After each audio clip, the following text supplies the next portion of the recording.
have a quorum? 9. Wait. Yep.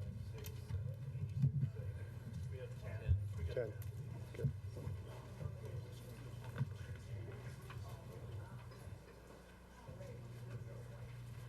Okay, we're good to go. You're all set. Go ahead.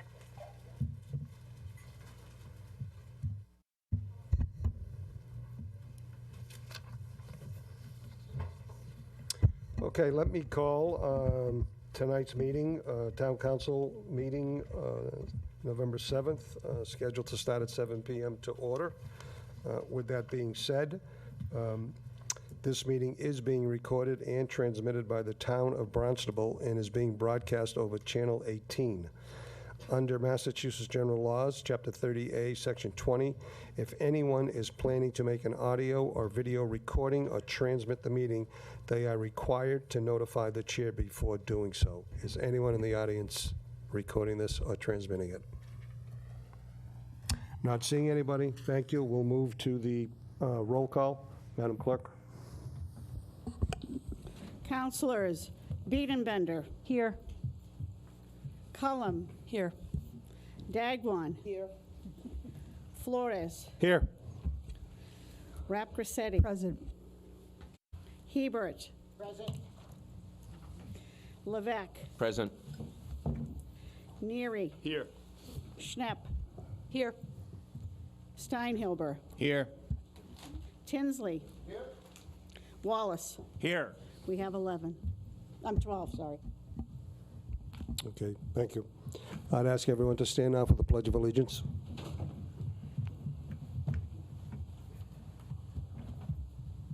I pledge allegiance to the flag of the United States of America and to the republic for which it stands, one nation, under God, indivisible, with liberty and justice for all. And now for a moment of silence before we bow our heads. I wanted to make a special note of remembering our good friend and colleague, Jim Crocker. Before we conclude this meeting this evening, I'm going to ask my fellow town councilors if they might want to say something at another point on the agenda. But as we bow our heads and perhaps remember other family and friends, tonight let us keep a special moment remembering James H. Crocker.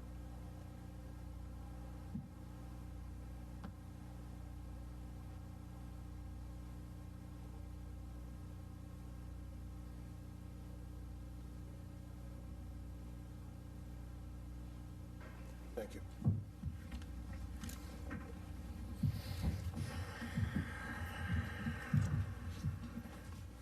Okay, the next item on the agenda is public comment. If anyone has something to say, please come up, sign in, state your name, your address, and you have 3 minutes to make whatever comment or statement you might want. Hello again. My name is Joe Butera. I live at 352 Main Street in Centerville. I would like to address the council this evening on something maybe a little different, but it's called fiscal responsibility that you people, I believe, have to the taxpayer and all the citizens of Cape Cod and the state. And as I look around and I see some money going here and there, it kind of annoys me the way it's being spent. It may not all be your fault. It may have been voted by some of you, may not have. A couple of quick instances, I'm going to get to a point eventually, but I look at C Street in Hyannis and I see how narrow it is, and I watched not a fire truck, but thank goodness, it was a school bus that couldn't make the right-hand turn from Main Street, 2 turns to try to make it, had to go through 2 separate stoplights and blocked up traffic for quite a while. Had that been an ambulance or a fire truck, it might have been not a good idea. We have curbs on both sides of the street. That's great. Now no one can pull over without getting a flat tire or ruining their car. They're not going to make it on the curb anyway. I don't know what was wrong with the way it was. This is for a bike path, I understand, which most people have. Most cities have a white line on either side of the road, perhaps, and you still have that emergency exit if you need it. And we've got I mean, that's more of a Volkswagen drive than bicycle path. Then I go to Barnstable, and I see what's been done there in the last couple of years, and all the residents that live on 6A and even the merchants downtown are very upset. People are getting flat tires with the curbs all over the place, and I suppose if you're a pedestrian, you can cross the street, but I don't know how many deaths there have been in the last 10 years of people crossing the street before we had that. And then they just ripped up the bricks again. The merchants aren't happy about it, and that's a lot of money being spent. And I understand that was federal grant money, and it was decided to go there and do it that way and spend it there. I don't know. I'm not privy, but I think that somebody should have rethought that one. Now we're going to go to 310 Main Street in Centerville. And there's a building that we all know what we're talking about. It has to do with the pump station and the sewer system. Now, this building is for sale. It's not going to be purchased tomorrow, maybe in a week. We don't know yet. Depends what the judge might have to say. In any event, this is a lot of money, $500 and some odd thousand. There are 4 buildings that I know of for sale on Main Street in Centerville at the moment, and that one seems to be a rush job.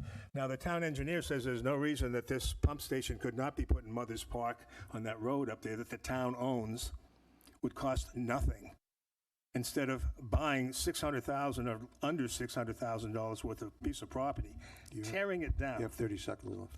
Tearing it down, and then have to build a pump, something over it. It's a waste of money. You're taking it off the tax rolls. It's $2,500, $3,000 a year. Graduate that. Go out 30, 40 years. How much money is the town losing off the tax rolls? It's not fiscally responsible for anybody on this commission, in my opinion, to vote for that if it comes up for a vote. It should be tabled, it should be thought about, and it should be going where it could go, and that would be in Mother's Park. And that's my main comment for this evening. Fiscal responsibility over that building, not the aesthetics of it or anything else, just plain common sense. Thank you. Anyone else for public comment?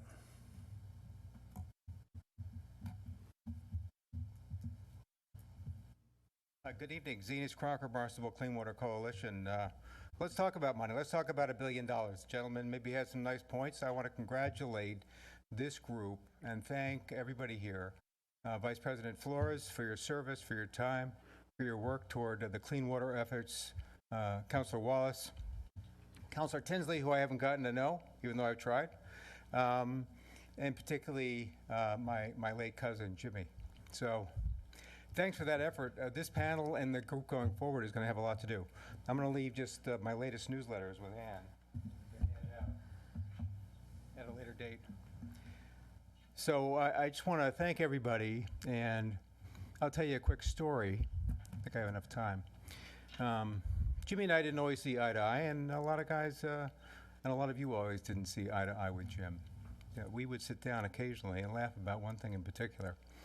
His grandfather, Lachlan, was the sheriff going back some years, and my grandfather actually owned the grass strip air sport over in Barnstable, and at that time he ran a speakeasy, and that wasn't exactly popular with the sheriff, so occasionally he'd shut the speakeasy down and it would open back up. So there's kind of a history, a fun history of going back, of a little of the dynamics of the Crocker family. But I can tell you this, you know, he loved this town. He loved the Cape, and I want to thank him for his service. Thank you. Thank you, Z. Anyone else for public comment? Elizabeth. Hi, I'm here representing Would you state your name? Elizabeth Worfbane with the Hyannis Main Street Business Improvement District, and I'm representing our board of directors and many of the merchants on the street to say thank you to those of you that are leaving, that have given great time and to your civic duty in our town, and retiring, and we also feel terrible about what happened to Jimmy Crocker. He was a man of the entire town, not just Osterville, and we see that he really cared about people and relationships, and he had a lot of passion. So we all note that because that's what drives us all forward. So we wanted to thank you. Thank you, Elizabeth. Anyone else for public comment? Not hearing any, we will close public comment and ask for any response to public comment from any members of the council. Councilor Hebert. Thank you, Mr. Vice President. To just address the, I'm not an engineer, but my understanding is that in our effort to slow down traffic, there are more complaints in our town about speeders going around streets with excessive speed. That my understanding is that when you do put good-sized curbs and shrink the size of your street a little bit, you put good lighting, it stops this desire to see how fast your car can go or how fast you can get down to the next village. So I think there's a safety issue there. When it comes to other decisions on how we spend the money, I think that we tend to be very, very conservative. And I've always said that we have to do what we have to do and pay whatever we have to do it right to begin with. We don't have to spend a dollar more, but we have to spend what we need to for our safety and our health for our community. So point well taken. We care about the money, and we're going to continue to respond to do the best we can. Thank you. Any other councilors? Okay, then we'll move to Town Manager Communications. Oh, I'm sorry, I didn't see you. I apologize. Councilor Dagwan. Oh, that was okay. I didn't put my hand up, but I was wondering, is this the time to say something about Jimmy, since someone did speak? I'm going to do it right after item. Okay, thank you. And we have communications. Town Manager Els, please.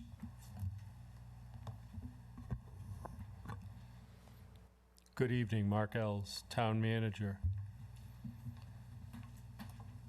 I would like to say before I get into my update report that on behalf of our staff in the town of Barnstable, we certainly offer the Crocker family, Gail, Chrissy, Carly, his sisters, Sharon, I see here, his friends, our thoughts and prayers, and Jim will be missed.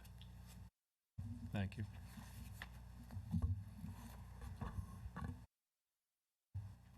This is the town manager's update for the period of October 4th through November 7th. We are proceeding with the tasks in the updated budget action calendar for FY 2021 as scheduled. The town manager has issued the 2021 operating and capital budget instructions to staff. The proposed calendar year fee hearing is scheduled for November 12th, 2019 at 10 a.m. here in this room. The proposed fees, I've included them in your package, have been posted on the town website homepage under In the News section as proposed fee hearing notice.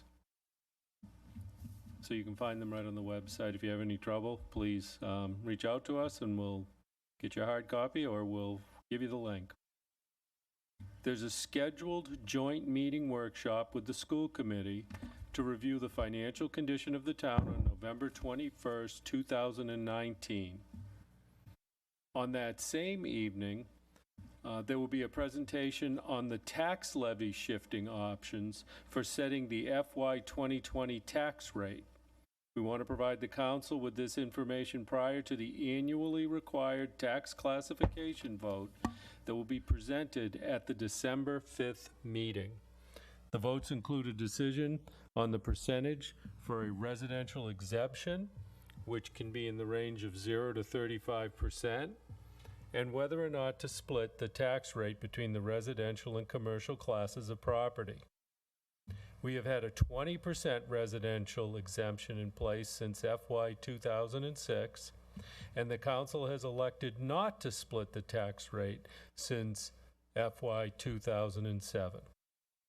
Director Milne and his staff will be doing those presentations. In accordance with Mass General Law, as Chief Administrative Officer for the town of Barnstable, I have authorized the town to deficit spend for snow and ice removal in fiscal year 2020. Seemed appropriate with, the upcoming potential snow. It used to be the council had to vote it, but 2 years ago with the Modernization Act, they shifted it under the chief administrative officer. But what I did at the time was told the council that every year, once I did this, I would include the letter doing it, and I would put it in my report. We're pleased to report that the Town of Barnstable Department of Public Works is prepared to submit the draft comprehensive wastewater management plan for state and county review following an affirmative vote of the Town Council on Resolve 2020-047 later this evening. The draft CWMP has been posted on the town's website since October 4th. The CWMP will guide traditional and non-traditional efforts in Barnstable for the next 30 years, with the primary goals of reducing nutrient enrichment of coastal estuaries and freshwater ponds, as well as the protection of public water supply. Additional goals include supporting smart growth and economic development, coupled with providing solutions in areas where it has been traditionally but difficult to site on-site septic systems, such as areas with high groundwater and poor soils. The draft CWMP relies on both traditional methods of addressing wastewater in the form of centralized collection and treatment of wastewater, but also invests heavily in alternative technologies in the short term to potentially minimize the need for centralized sewering in later phases of the plan. The town has been working diligently since 2015 to develop a plan that meets the needs of the community as well as the requirements of the Cape Cod Commission's 208 plan that was released in 2017. The town presented the draft CWMP to the town council in a special town council meeting on October 10th, 2019, and hosted 4 public sessions in an effort to provide the public with information on this important planning document. Mass General Law requires that the Department of Environmental Protection develop and maintain a comprehensive statewide master plan for solid waste management, which the agency updates on a 10-year planning cycle. On November 27th, DEP issued its draft 2030 solid waste master plan, draft master plan, for public comment. I've given you the link to the plan. It's on their website, basically, but this is the direct link in. Mass DEP has scheduled 5 public hearings on the draft 2030 solid waste master plan and will accept public comment through Friday, December 6th at 5 p.m. Our region is Southeast Region, so Mass DEP Southeast Region office in Lakeville will host a public hearing on November 19th at 5 p.m. We have taken this under review. I'm reviewing it as well as our Department of Public Works. We do intend to have staff at the hearing, and we will provide comment. It's a really important document at this point because we all know that, certainly we want to see waste stream reduction, but we also want to do it in a fiscally responsible way. And we have to be clear that the goals that are being established are reflective of market conditions and perhaps can be adaptive in nature because the market does change. That would relate back to the options to try to reduce the waste stream. So we have to look for that flexibility in their planning. On October 8th, I met with the Yarmouth Town Administrator to present our draft comprehensive water management plan and to further discuss coordination in the Lewis Bay watershed. It was a positive meeting, and I anticipate continued discussions as we develop an intermunicipal agreement and a watershed permitting for Lewis Bay, as well as developing a memorandum of agreement relevant to treatment of wastewater from Yarmouth and/or discharge of effluent from Barnstable. Treatment in Barnstable, discharge in Yarmouth. We'll keep you advised as we progress on these discussions.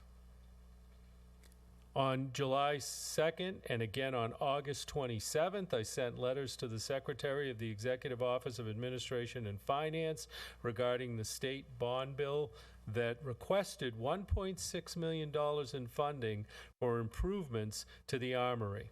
On October 16, 2019, I met with State Rep Crocker, Senator Sear, and staff from the Executive Office of Administration and Finance to discuss the merits of this project and requesting the release of the funds.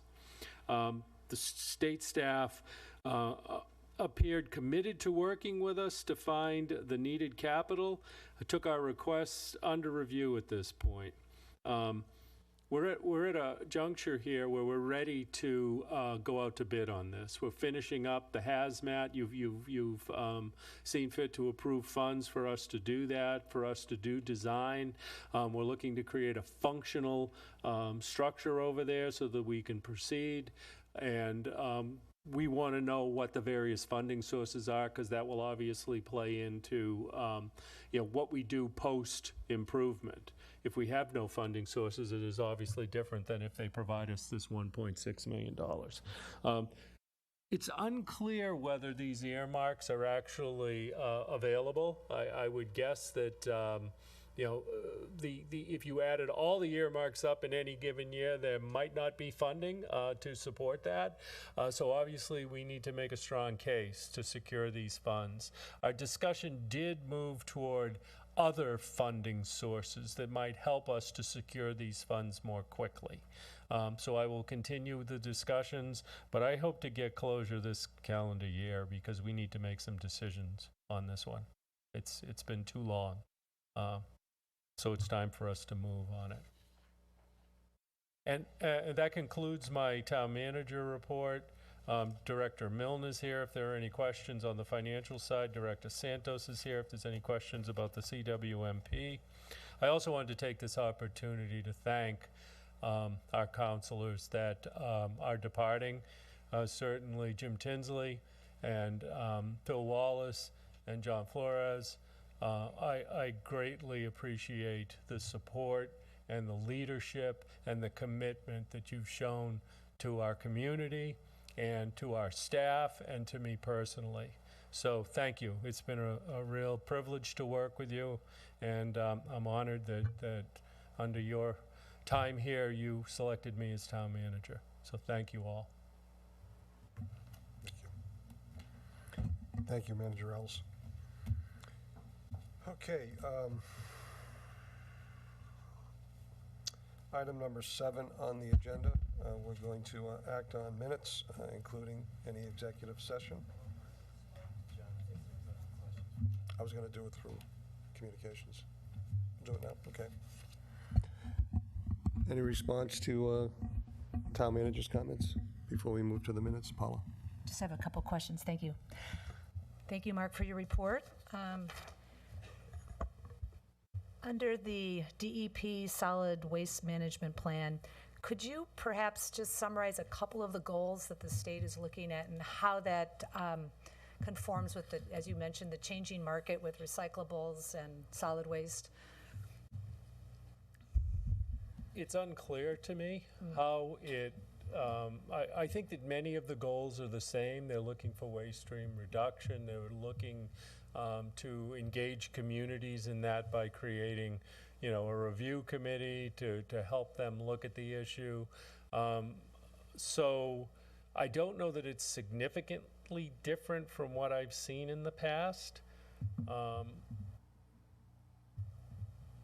So I think they need to hear from us the practicalities of what happens when you have a market collapse. And that perhaps we need to make sure that they build in maybe not permanent sorts of opportunities to approach waste stream reduction differently, meaning when the recycling market collapses and it costs you more to get twice as much to get rid of recycled product and it's not being recycled, then perhaps we should step back and have an opportunity to discuss that. They've been good with us, certainly through the process, but I'm unclear in reading the document, how that really, on a practical sense, when we're having to deal with the hundreds of thousands of dollars that now it costs when when there was market opportunity to get rid of recyclables, we weren't incurring that, how that will work. And that's what I'm trying to understand as we move forward with them on this, because I think we all agree that, you know, waste stream reduction and separation of food waste and keeping out products as they always have been, those banned and those being contemplated for being banned, that we all agree with that. It's more, how do you make it adaptive to the real world when we're trying to manage in the real world? So, I guess one thing that most of us probably don't understand is that the state regulates how any municipality manages their solid waste and They do. Well, requires they- a certain amount of product to be recycled, you know, certain things to be recycled, so. They do, and, you know, many of what they have are goals, and they put incentives in place. Some are straight out bans on certain products. A lot of the goals are related to measures in percentages of certain products that could be in the municipal solid waste stream, what we think of as trash. And if a facility exceeds those, then they can be penalized. I think that we need to look closely during this review period for the next decade, because, you know, all markets are cyclical. And the market has gone down like this before and gone back up, and we've actually had the same sorts of discussions in the past. But I really haven't seen the regulations become adaptive to the changing market. More, they hold the goal, and maybe they won't enforce as much when the market isn't, when the market isn't up, so to speak. So, but yes, absolutely, the Department of Environmental Protection regulates what we do with waste that leaves our community.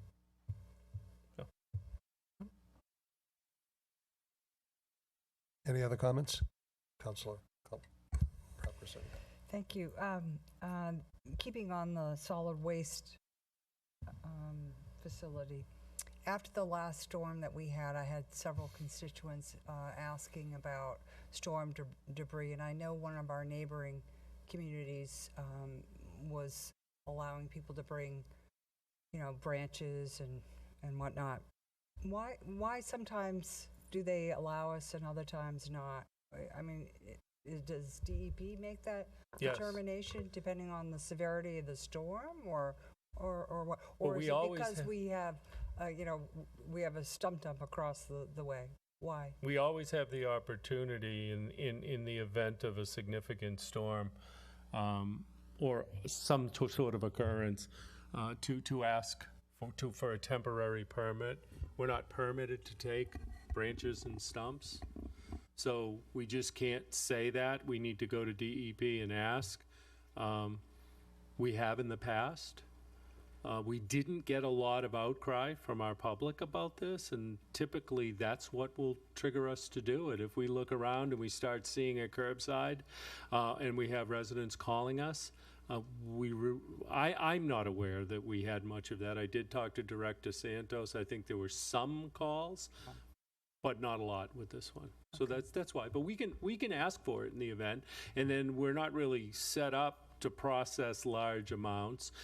The interesting part of having to manage it, though, is that we're a residential transfer station, so then we really have to be attentive to who's bringing this material in. And, you know, we can't really open it up to 10-wheelers and others because we don't know where it's coming from. And that we're really not geared toward that commercial side. So we have to be mindful of that as well. But we have done this during, you know, post-hurricanes, post-major windstorms and blizzards. Okay, so it's really... We can do it. Okay, all We right. can do it, yeah. And also, I'm very happy to see there's movement on the Armory. And so, next steps after this are what for the Armory? Well, we're going to turn it into a functional facility. It is not right now. It is not, it doesn't meet a lot of the codes. It doesn't have current plumbing. So the next step would be to make it a functional facility. In approaching that, we're going to have to come up with funding sources. If the funding source is a state grant and a match from CPC and general funds, we'll be able to approach it with, my vision would be a municipal use with an arts and culture component, perhaps partnering with private sector. If we don't get those monies, we're going to have to be looking at a revenue-generating use, which would not be necessarily the same types of uses that I've just described.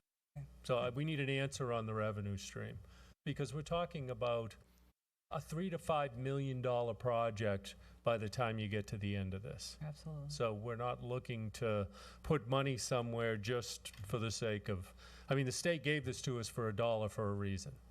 Right. So, Right. Okay, thank you, Mark. yep. Any other councilors? Not hearing any, we will close that part of the Thank you. meeting, and we will move on to item number 7, acting on the minutes. Is there a motion? Mr. Vice President, make a motion to approve the Town Council meeting minutes of October 3rd, 2019. Is there a second? We have a first and a second to approve the minutes of the dates on this, October 3rd and October 10th. All those in favor of approving the minutes for October 3rd signify by saying aye. And the second vote, all those in favor of approving the minutes of October 10th signify by saying aye. Any opposition? Hearing none, those are approved. Okay, going into item number 8, which is communications from elected officials, boards, committees, staff, commission reports, which we don't have any tonight, any correspondence and any announcements. I'd like to give each of my fellow town councilors the opportunity to say something from their perspective on their behalf relative to the recent loss of our president of the town council and very good friend, James H. Crocker, and I'll start on my left with Councilor Hebert. Thank you very much, Mr. Vice President. Appreciate it. So there's so much to say about Jim and how our relationship just grew over the years and working so close together. So I just want to interject a little bit of humor, if I can, into how close and caring Jim was to many of us. He certainly helped to create a cohesive, wonderful council. But some people have heard this story, but it bears repeating.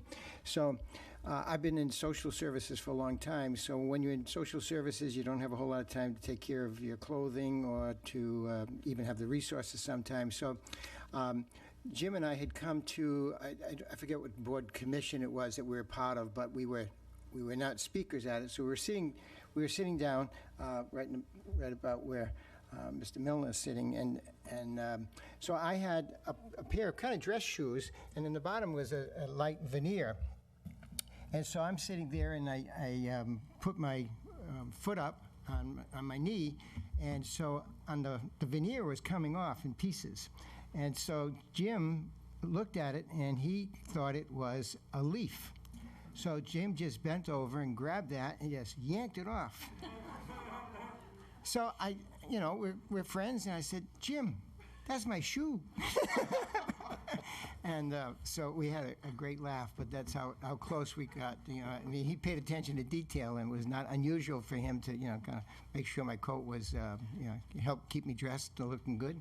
And so anyway, I just wanted to share that because for me it became very touching. And the other touching moment that I just talked about last night at home was one day when I was sitting, I usually sit where Councilor Snep sits right now, and so Jim was going through the items like he always does, and at one point, trying to keep it moving, he just turned and he looked and he said, Paul, would you help me out with and then he started laughing because he said, oh, I'm sorry, Councilor Hebert, and it gave us all a good laugh, but because he was so personable and just called me Paul, it really put a smile in my heart, so thank you. Councilor Dagwan? Thank you, Mr. Vice President. I first encountered with Jim I was on the school committee, and he came to my neighborhood for a very serious incident that occurred, and he was one of the first counselors to show up and walk the neighborhood with me and a few others. And so I really, appreciated the fact that he took the time to come over to an area. It was a very serious incident, but he did show up for that. But, we all know that Jim was a smart guy, but he was a real softy as well. And I say that because being on the council and probably worked with him the longest, except for Mr. Tinsley, who worked with him longer than I did with him on the council, he always looked out for me. He always included me when we did social events and whatnot. So I that sticks with me, and I just wanted to say that. And we often talked about Gail, his wife, his children, and I would talk about my husband, of course. But us women, we gotta be on top of things to keep it. We would laugh about it and talk about what the kids were doing. But I just wanted to mention that fact that he always looked out for me as a counselor. Thank you, Councilor Dagwan. Councilor Lebec. Thank you, Vice President Flores. My first encounter, I should say, outside of the business world, I did meet him a few times reviewing properties because as a real estate developer, he was very well respected by a lot of commercial developers, and they would call him and ask him for advice. They'd have him show up to a property that, look, I'm just looking to sell this thing. Can anybody make any money on this? And Jim was the guy they would call. And I happened to be sitting on a couple of those, but he was in a big rush, and I didn't get a chance to talk to him too much. I was just watching. The first time I really had a personal interaction with him was at a Heroes Breakfast for the Red Cross Heroes Breakfast just a couple of years ago. And he was in the midst of his Senate run, and we sat next to each other at a table. I had helped organize with some friends, people remember, but a gentleman, Larry Barrows, who passed away getting hit by a car that came across Route 6 over by Exit 4. Actually, it'll be 5 years ago this week, the 15th, that happened. And I was just an organizer. I did not have the wherewithal, did not have the connections to get things done. Builders had to come in, replace windows. The house had an illegal apartment, quite honestly, down in the basement. And Jim worked behind the scenes, because that's what he always did. And he made sure, and I know he donated money out of his own back pocket to make things happen. And again, we weren't necessarily the ones being honored at that breakfast, but we were a part of it. And if anybody knows Chuck Carey, it was his son-in-law that passed. And I remember sitting next to him, and we just laughed. And that day, he was a man beyond his years, because he Facebook friended me that day. And ever since then, we were friends. And I was on the ZBA for a while. And he was a guy I could call. And anyway, and then I would say my other favorite moment, and you could tell, the thing is, as confident as he was, he didn't take things for granted. He could still tell sometimes that he was nervous. And again, coming up, also the anniversary this year of that, was when he spoke at the Veterans Day parade last year, and spoke of, and I obviously didn't know this about him, a lot of us didn't, that his uncle his family was a Gold Star family because his uncle had passed away, gotten killed in World War II. And he spoke of that, the Crocker family, and the heritage that he had. And he had such pride, and it was cold that day. And I just remember him, the wind blowing, and him just speaking from his heart about having respect for the military and the men and women who serve our country. And it was just such an honorable thing. And I had such great, even more so respect for him at that point in time. I could really go on and on. Very thankful for the time we had together the last week that he was with us. We had a chance to go to a wake. I called him, I said, Dave Munsell passed away, and being the liaison to the planning board, I thought would be a good idea, because he served in the planning board for such a long period of time that should attend the wake. And was he planning on going? And he said yes. So we went together, and he told me about the surgery. And we went out to eat afterwards. And we talked about our faith. And we talked about our families, things that are important to us. And I'll always be thankful for that. And he was a good man. He was a mentor, a friend. And again, I could go on, but he's going to be missed. And I'll do everything I can to carry on his memory. Excuse me, I'm sorry. His memory, and make sure he's never forgotten. Thank you, Jim. Thank you, Councilor Levesque. Councilor Biedenbender?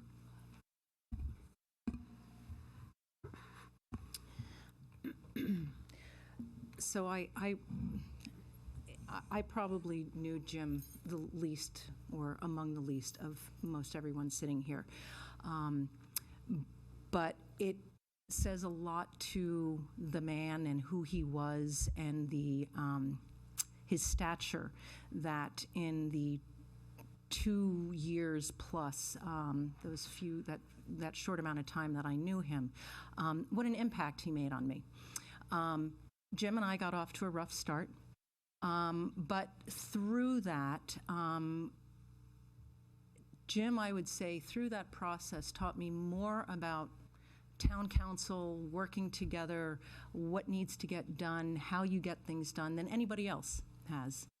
And I will just say that over those 2+ years, despite our beginning, I developed a tremendous amount of respect for his intellect, his depth of knowledge.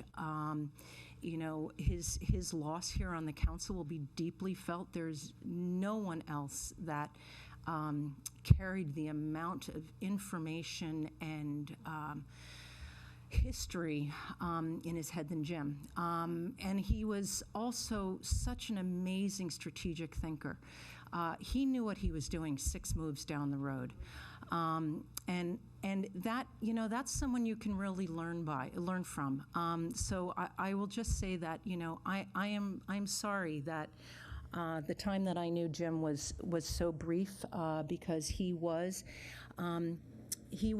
a man of many parts, and some were easier than others, but I appreciated him. I genuinely liked him. I enjoyed working with him. I valued him as a colleague, and he will be missed. But I'm thankful for the short amount of time that I did get to know him. Thank you, Councilor Biedenbender. Councilor Cullum? Yes, there's so many parts to miss. I did commercial real estate for a brief time, and I had the old Columns restaurant at one point, which I think is actually Chuck Gary's listing now. And I remember Jimmy calling me up and saying, "Twisted Sister, you get a piece of the action if I buy that place?" And we went down there and we looked at it, and he just was always looking to give you a leg up, to help you. I guess at the funeral, I was most moved by Chrissy. Her speech. I'm sorry. Because it reminded me so much of my relationship with my father. And I just used to call my dad the original Google, which is what I think Jimmy was, Like, I don't know the answer. I can't find it on the internet. I'm calling Jimmy. He probably remembers when it happened, And so there's just such a huge void. And I think most of us have a very good knowledge of our jobs up here, but he was way up here. And so I'll miss the acumen and the business end of him too, I mean, you could really get him riled up. There's no doubt about that. But in the end, I think we all know that his heart was in Barnstable, And even if you disagreed, you'd learn something from it. And I learned a lot about how not to be by my conversations and arguments with him. But I also learned a lot about accepting other points of view and circumspect thinking. And I used to always tell him, you're already coming back and we're just going. You got to slow down. We don't know, we don't understand the road. We don't, And so I will miss that. I'll miss the unending energy and the vibe of wanting to make this place so great and so attractive, not only for us, but for the future. It was all about the legacy to him. And so Chrissy really broke my heart that day. But I wish you all the best. Thank you, Councilor Cullum. Councilor Tinsley, would you like to say a few words?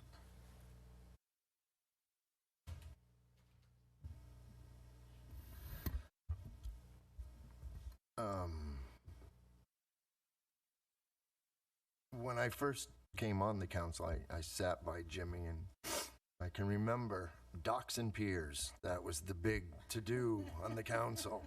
Looking back now, it was kind of silly. But that's when I first got to know Jimmy. I will miss calling him with one of my hundreds of stupid questions that I had called before and hearing, Brother James, Brother James. He'd always ask about my daughters, and we'd talk about kids. Just a couple days before he went in, he called to discuss this meeting. And it turned into, gosh, an hour-long reminiscing session. When I made the mistake once of saying something he thought was negative about Osterville. And I felt the wrath of Jimmy. And while it might not seem it, I can get my dander up, and we kind of went at it right over there. So much so that I believe it was the town manager, I might be wrong, came up after and said, "Is everything okay?" I said, "Yeah, why? We thought you two were going to get in a fist fight." But we talked right over in the Selectman Council's office afterwards, and he made his thoughts known, and we had a good man-to-man discussion. I will miss him deeply. He understood the course of my life through the daytime and through the council. He was always there.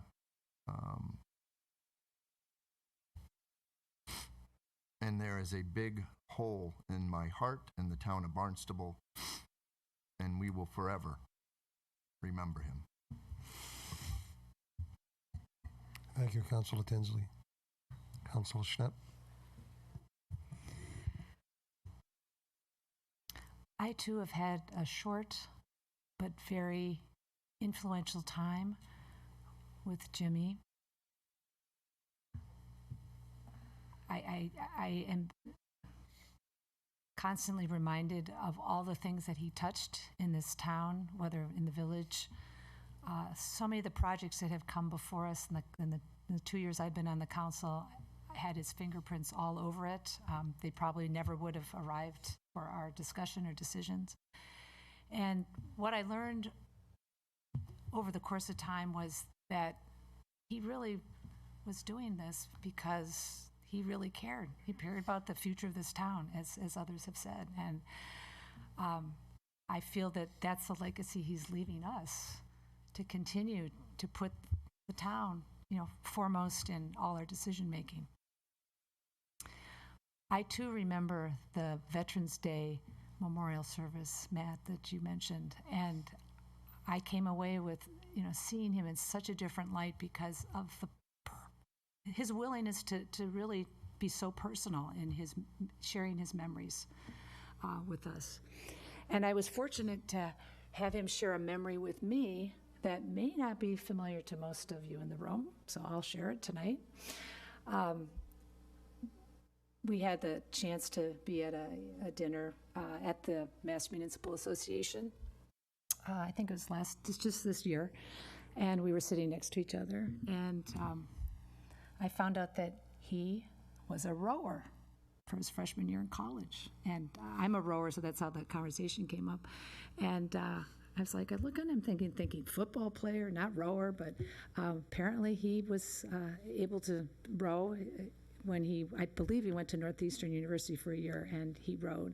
And just his description of what it meant to, do the practice, because it's an intense sport, and I could just see the level of competitiveness and intensity he brought just to that 1 year that he did rowing, and how it really carried through his entire life, that this man was all about passion. And what he shared with us will be that, how he created that passion for us to carry forward So I'm very thankful to have been able to work with him the last 2 years. Thank you, Councilor Schnapp. Councilor Neary? Thank you, Vice President. First of all, Gail, where is she? Deepest condolences. I had the pleasure of knowing Jimmy, and unfortunately, I hadn't met you, but I've known Jimmy for 35 years, just being in and around town, and would bump into him from time to time, and his standard, "Hey brother, how are you?" With a gravelly voice, he'd kind of grind at you. So 2 years and approximately 2 months from today past, I'm got kind of a new career, and I'm with my current bosses, and I'm being taken up to Fenway Park to go watch a Red Sox game. So we're driving up there, and my phone goes off. I'm sitting in the back seat, and Jim Crocker. Hey, Jim, how are you? What's going on? Hey, brother, how you doing? He goes, I need you to do something for me. I said, what could that be, Jim? He goes, well, you got a minute? I said, well, sure. I go, I'm actually heading up to the Red Sox game. Red Sox are playing, and I'm getting kind of treated, going to go up and see this game. He goes, yeah. He goes, by the way, he had a tendency at times, you could be kind of, I don't want to call him bulldog, but, like, no, you're going to do, So he says to me, yeah, I need you to go down Town Hall and pull papers, and, there's Centerville's got an uncontested seat. There's nobody running, so you got to go down there. I said, what are you talking about? I'm like, Paul, I don't know anything about that stuff. He goes, yeah, no, you got to go down there. You got to go now. I said, now? I go, Jim, I just told you I'm in the backseat of a car. I'm driving a Red Sox game. How am I going to go now? I don't care how you go, but you got to go. Today, you got to pull papers today. He goes, nobody's running against you. Don't even worry about it. Just go down there. I don't know if did you not hear? Do I need to repeat this? Jim, I'm in a car. I'm passing the gas tanks in Boston. I'm going to Fenway. I'm not going down Town Hall. And I've been said, a lot of things were said to me, but, like crazy to get involved with something like this is one of the things that is probably one of the least things that's passed. So he just will not let me get off the phone now. So I call my wife. I said, oh, honey, I need you to go down to Town Hall and pull papers. I don't know, something about town council. I don't even know what town council is, basically, right? She's like, boy, you are absolutely the dumbest smart person I've ever met in my entire life.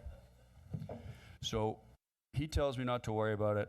I ran for I think I ran for high school class treasurer or something, and was soundly defeated. I mean, soundly defeated. The only time I was ever involved in any type of a electoral process. So it's uncontested. Don't worry about it, Get down there. So she went down. I verified she pulled papers, and then come to find out, wonderful person in town, Deborah Converse, well-known, well-connected, knows everybody in town, is suddenly running against me. I'm like, what did you get me into here? This was an uncontested deal. Just like show up, Anyways, he had an amazing ability to win you over, drive you, through the goal, whatever that may be, and he just a wonderful man. I mean, we're here to just remember the goodness he had. Remember, great father. He was a mentor. He was an absolute mentor, and he had he never held back the knowledge that he had accumulated over the years, and he'll be greatly missed. This is a unique, melancholy council. We have, as a group, we become, there's a degree of, we're strangers when we start, and then working together. Fred, and we was talking to him the other night, he said, in general, everybody agrees about 85% of the stuff. So we're really only fretting about 15% of the issues, right? But ultimately, Jimmy, showed you how you could be on one side of a specific issue and either be on the winning side, as however you'd put it, or not. But ultimately, we're all up here working together, trying to get, do things that we feel is right for the town and for the people of the town. We have a couple counselors, Vice President Crocker and Phil and Jimmy, and I'll miss their John. Miss their camaraderie, leadership, experience. But we've got a new beginning coming as well. We've got new people coming aboard, and I look forward to creating that sense of family and sense of purpose and sense of business, and it will go on. But ultimately, we'll be thinking about you and the girls, and I think we all need to keep that a week, a day, a month from now. That's the important time. And God bless Jim Crocker. Thank you, Councilor Neary. Councilor Apicity. Thank you, Mr. Vice President. Gail. Carol. I see Sharon out there too. So Jim and I, we grew up in Barnstable, and I went to high school. And Jimmy was the big man on campus. He was a couple of years ahead of me, and he was a football player. And I can see him now walking down the hall with his bomber jacket on, and he was pretty handsome back then, Gail. Well, he continued to be, but for me, he was the big man on campus. The girls were always swooning around him. He was driving his fancy cars. And but he was looking out for the girls too, because those were the days when there were parties at a house. No Facebook, no social media. Someone had a party in a house. You got up on the phone, you called and said, "Hey, there's a party at Jesse's house," and all of a sudden 200 people show up. But he was always looking out for the girls. Fast forward ahead 35 years, and Jim and I became reacquainted as fellow counselors. It was Jessica Darling. That's what he called me. Darling. And I'm sure he said Carol Darling too. We had a lot of laughs, and we had some great one-on-one discussions. Jim was brilliant. He really was a very brilliant mind. Many of those discussions became very heated between James and myself. And I started, I wrote this with James. His name was James Hawley Crocker. James, Jim, Jimmy. Depending on how I felt about him, I'd call him James or Jim or Jimmy. Because he had a good heart, but man, was he stubborn sometimes. And admittedly, he could be a thorn in my side. He was a thorn in my side on many occasions. That's okay. That's good, because it keeps you on your toes. And I understood Jim's side, even though we might not see eye to eye. I knew we were both coming from a place of good, and we were both looking out for our town of Barnstable. And I know he cared a lot about town of Barnstable. And when the Barnstable 375th birthday came along, he said, "Jessica, you've got to be the president of the council when that happens. This is your time. This is your town." I mean, he really pushed me to assume the leadership of the council. And for that, I'm very grateful for him. So the big man on campus, he really matured into such a loyal family man. He was very serious of purpose and was downright proud to be a part of this. I respected him deeply, and he may have come off as tough, but Jimmy was really a marshmallow. He really was. Very quick-witted, and I know he was a loving son and devoted husband and father and brother and a friend to the end. An all-around great guy, he really was. I loved the line, Jim didn't have hobbies, he had committees, and that's true.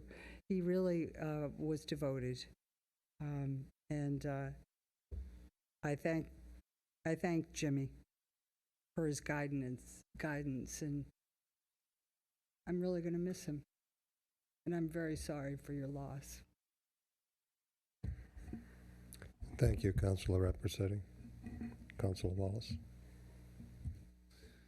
Thank you, Mr. Vice President. I can hope I can get through this. I met Jimmy and Gail about 31 years ago at a dinner party at Michael and Donna Daisy's house in Centerville.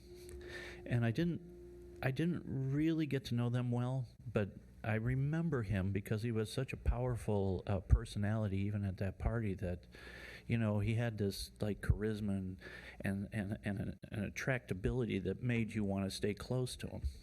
Well, the years went by, and I didn't have much contact with him. Then, after about, he was running for the state senate the first time, and I was working for another candidate at the time, and I got to know him better and better, and I liked him more and more, and we ended up on the town council together, and he'd have a real direction and a mindset as the way he wanted things to go, and he'd call you up on the phone and go, Brother Philip. And I go, yeah, Brother James. And I knew that we were 2 of the 12 apostles about, now we're going to have a come to Jesus moment here. And he was very powerful in his determination to get things done in a way that he saw fit. And as long as I had an opposing point of view to his, I knew that Jimmy was never more than a few minutes away, and I would hear from him relentlessly until he told me exactly the way I was supposed to be thinking. And I thought, well, Jimmy, fine. And, you know, over even these last 6 years together, they've been some of the most rewarding. And what I really loved about Jimmy was, if I felt uncertain about something, I didn't truly understand it completely, I didn't have the knowledge that I felt I needed to make a decision, I could go to Jimmy, and he knew exactly what I was supposed to do. And he told me exactly how he felt about things. He put these things in terms that were easy to understand, and he gave me the reasons to understand them. And I think he had a gift that so few people actually have. And I'm gonna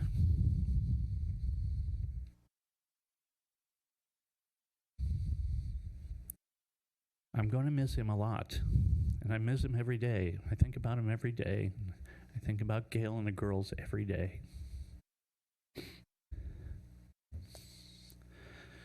That's about all I can say to that. I will say one thing, that in our Lord's house there are many mansions. And if Jimmy doesn't like it, he's going to go build his own. Thank you. Thank you, Councilor Wallace. Councilor Steinhuber. Thank you, Mr. Vice President. So, I actually first met Jim in Town Hall, surprise, surprise, about probably, I don't know, a dozen years ago. I was the member liaison from the Economic Development Commission, and he was on the council and on the TIF committee, the Tax Incentive Finance Committee, and we worked together on a project out in the industrial park. That's how I first met Jimmy, and then soon after that, we actually found ourselves as rivals running against each other for the state senate nomination in 2010. And you know, when you're rivals, right? It's not always the most comfortable thing, but we were always respectful of each other during that process and the debates, and all the parades that we'd march in, he'd always have a tie with a pair of shorts, you know. No socks, of course. You know, he beat me. I used to kid him that I kind of knew the writing was on the wall because, you know, Croker's a pretty good name on the Cape. It's well known. I used to tell him, I said, the only reason you won because there's no Steinhilber Tavern or Steinhilber Pond or Steinhilber Street. And he'd say, don't worry, brother, one day, one day. But the night I actually lost, you know, a lot of folks will just make a phone call and say congratulations, but I knew where he was. He was down at Barbie Ann, so I drove down and gave him a big hug and wished him well in the general. And that just started a friendship right there.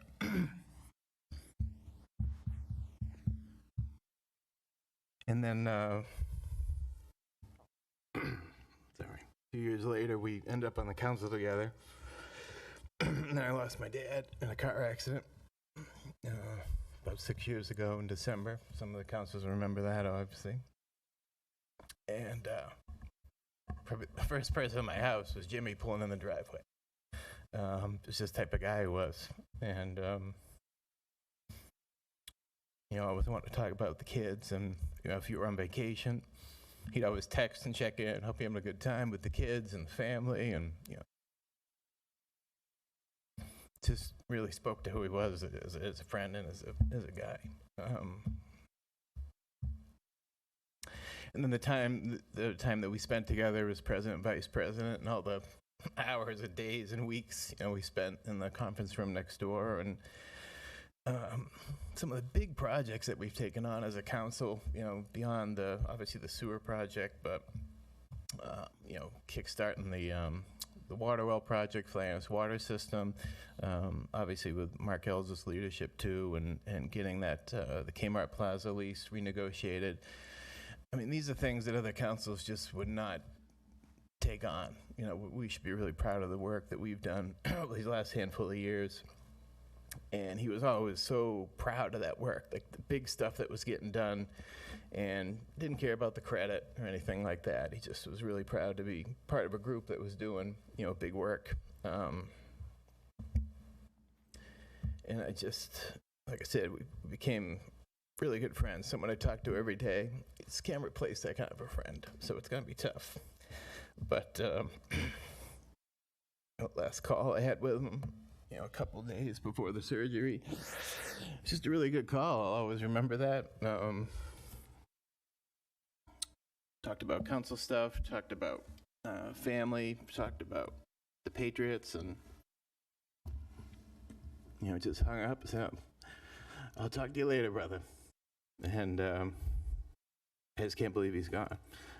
You know, to lose a friend like that's tough. And the town has really lost someone that wealth of knowledge, the leadership, the passion for the job. I know we'll all band together and push through that and continue the good work that we've started. But I just can't tell you what a great friend he was. A really good guy, and just really gonna be missed. Thank you, Councilor Steinhilber. Jimmy was from my perspective, I've known him for a number of years before I was elected to town council. He was one of the folks that called me when Ann Kennedy was retiring and encouraged me to put my name in, and promised that he would help me. And the one thing that I learned from Jim was not only his abilities and his knowledge and his strength, but his kindness. Jimmy was one of the kindest, most caring persons that I've ever met in my life. He was, as someone has suggested, a bear on the outside, but a very soft heart on the inside. And he and I would always talk about our kids, he having 2 girls, myself having 2 girls. We would talk about the operation that he had. He confided in me years ago that he had one because he knew I had gone through the same thing in 2003. And we would talk about what was involved, what he was going to confront in the process. And what I tried to instill in him was the confidence that he had instilled in me as I was the counselor freshman 4 years ago. He taught me a lot. He taught me, especially in the past year, I as his vice president and Jim as the president, really as the true leader of this council, I learned more from him about public works and sewers and plumbing than I'll probably ever forget. He knew his material. And if there's one thing I learned about Jimmy that I really respected him, he was always prepared. He did his homework. Bottom line, no matter what the issue was, if he didn't understand it, if he didn't know it, he would study it. He'd call other counselors. He'd call other professionals. He did his homework. He was someone who knew what he wanted to get accomplished. He was someone who would look at what the issue or the concern or the problem was, and he would have a half dozen different avenues to get there, knowing that at some point he knew where the target was. He knew what the bullseye was. He says, we're going to get there. If this fails, we'll go down this road, or we'll go down that road. And sometimes it combined them together. And I observed it as Eric has suggested, when you are in leadership as president and vice president, you become really more than acquaintances. You become closer than friends. You become brothers. And so when Jimmy he used to call everyone brother, but when he would call me and say, Brother John, I knew either there was an issue, there was a concern, or we had something cooking, as he would say, that we had to take care of. So he was a guy, and I think I was quoted in the paper not too long ago, I used to refer to Jimmy, you're always poking the bear. You're never satisfied. You're always pushing the envelope for the good of the town. Nobody cared more about this community than Jim Crocker. I was always in awe. I was always amazed in terms of his commitment, and again, going back to his knowledge and just his good-natured personality. We used to kid about the fact that he never wore socks, for those of you that knew him well. He only wore socks when he had a suit on. Otherwise, he never wore them. He would show up in the middle of the winter for our leadership meetings on Tuesday morning. It would be 20 degrees. I'd have on shorts and those shoes that he wore. And I said, what's wrong with you? He goes, what are you talking about, brother? I'm a Cape Codder. It's warm. I'm okay. So whenever I would see him in socks, I knew he would have a suit on. He would always tell me, what do you think? My mother didn't raise me correctly. She always told me, if you put a suit on, put on socks. He was sort of not only the leader, but he was a guy that became such a good friend. And Gail can attest to this. On many Fridays over the past year, I'd get that call at 5 o'clock, and it'd say, John, it's bourbon time. Where are we going to meet? And we would go out. He'd come over to my deck and sit on the front of it, and we would sort of finish up what we had started on Tuesday morning, planning for the next council meeting, planning for the big projects that we had coming up. So he was someone whom I learned to really love as a brother. He was just an incredible giant in this community, will be sorely missed. It's why later on this evening we're going to make a special tribute to him. It's why also I think that no matter whom I talk to, the first question or first they say what happened. Secondly, they say this guy will be missed, incredibly missed. He was one of the smartest guys that we knew relative to what was going on in the town. With all of that being said, Gail, to you and your family, to Chrissy, to Carly, Sharon, and all his sisters, he has our strongest family condolences and thoughts and prayers. It seems somewhat trite to say that after all of these accolades that we've given him, but know that he was deeply loved, know that he was deeply respected. He will be sorely missed, and he was truly a brother to all of us. He brought the council together. People could debate him, people could argue with him, people could disagree with him, but he truly understood how to disagree without being disagreeable at the end of the day. He was a true gentleman, always worried about his family, always worried about his girls, and someone who I think we all grew to love and respect. So with that, Gail, again, we are all sorrowful for your loss, for your family's loss, and it's also the town's loss.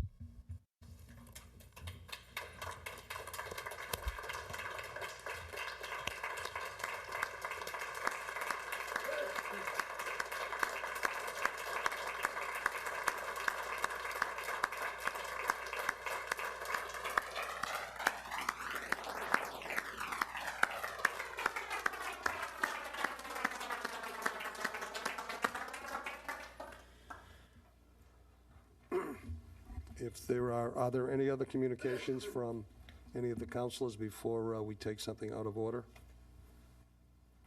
Not hearing any, then it's appropriate for us to take item 2020-054 out of order with the okay of the council. I'm going to ask Councilor Tinsley, as one of his last official acts as senior man on the council with 12 years, and James, thank you so much for your service.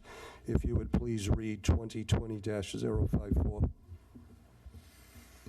Certainly, Mr. Vice President. New business may be acted upon by a majority vote. Item number 2020-054. Naming of the Town Council Hearing Room, the James H. Crocker Jr. Hearing Room.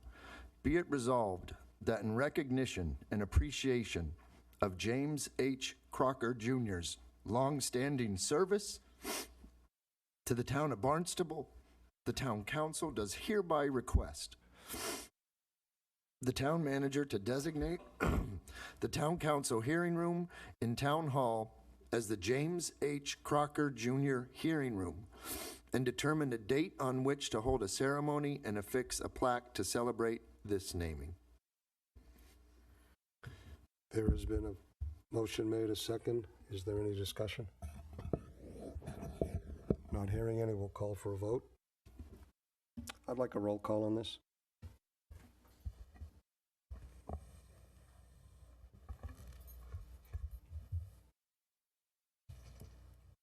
Counselors, Biedenbender, Absolutely. Cullum, Yes. Dagwan, Yes. Flores, With the utmost respect. Raff Grassetti, Yes. Hebert, Yes. Levesque, Yes. Neary, Yes. Schnepp, Yes. Steinhilber, Yes. Hensley, Yes. Wallace. Yes. That is unanimous. Thank you, fellow councilors, and welcome to the newly named James H. Crocker Meeting Room. Town Manager Mark Ells.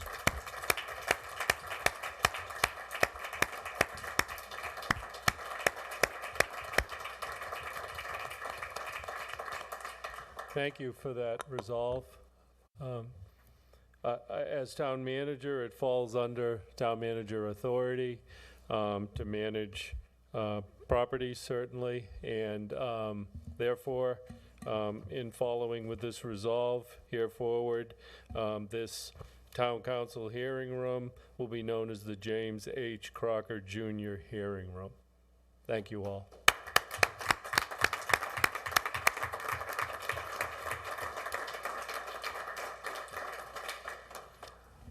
We took that out of order, Gail, so that you wouldn't have to sit through the misery of the rest of the evening going through old orders and new orders. Sharon?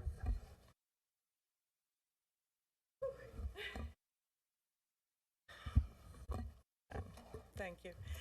I know this isn't the time, there'll be another time, but I just want to say from all of us, and thank you so much. Thank you so much. What an honor. And so special that you all spoke and shared that openness with us that, and with the town. It's just so special. All of you work so hard, and we do know now that the people do appreciate it. I mean, what an outcry, what a thankfulness to everybody for him, and to all of you. I want to thank you for all of your work. It's so much time and energy you put in for our town, and it's just so wonderful, and you're all wonderful. Thank you so much. Thank you, Sharon. Thank you. Thank you very much. You're welcome. Gail, I'd ask you to come up just for a second. We'd like to present you with the roses. How many are there on there? I think there's 16, because he was one for each year that he was on the council. Eric, would you?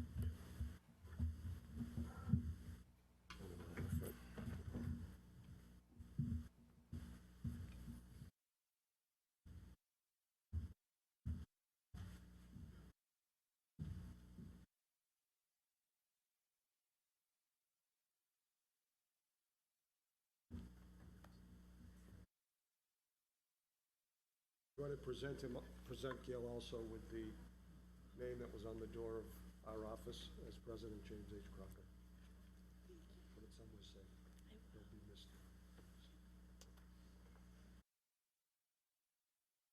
Thank you all so much.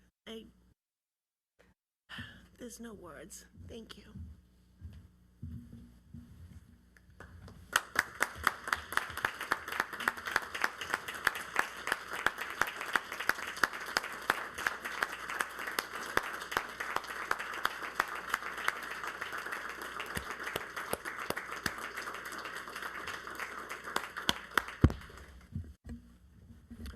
I'm going to ask that we take a 2-minute break before we begin the orders of the day.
If folks can be seated, and councilors take your seats, please, so we can resume.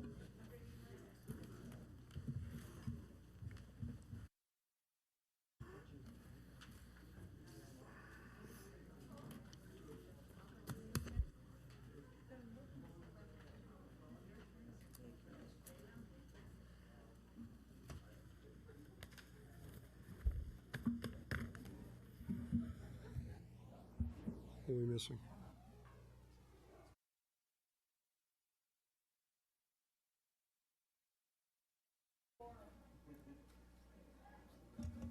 Councilors?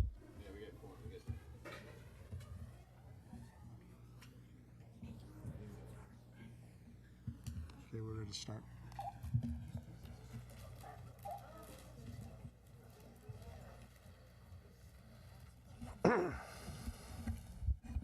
Okay, we will resume our meeting and begin with the orders of the day under old business.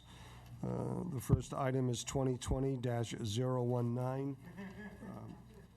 Councilor Hebert, would you read that into the record for us? Item 2020-019. Thank you, Mr. President. This is old business, public hearing, and a roll call vote.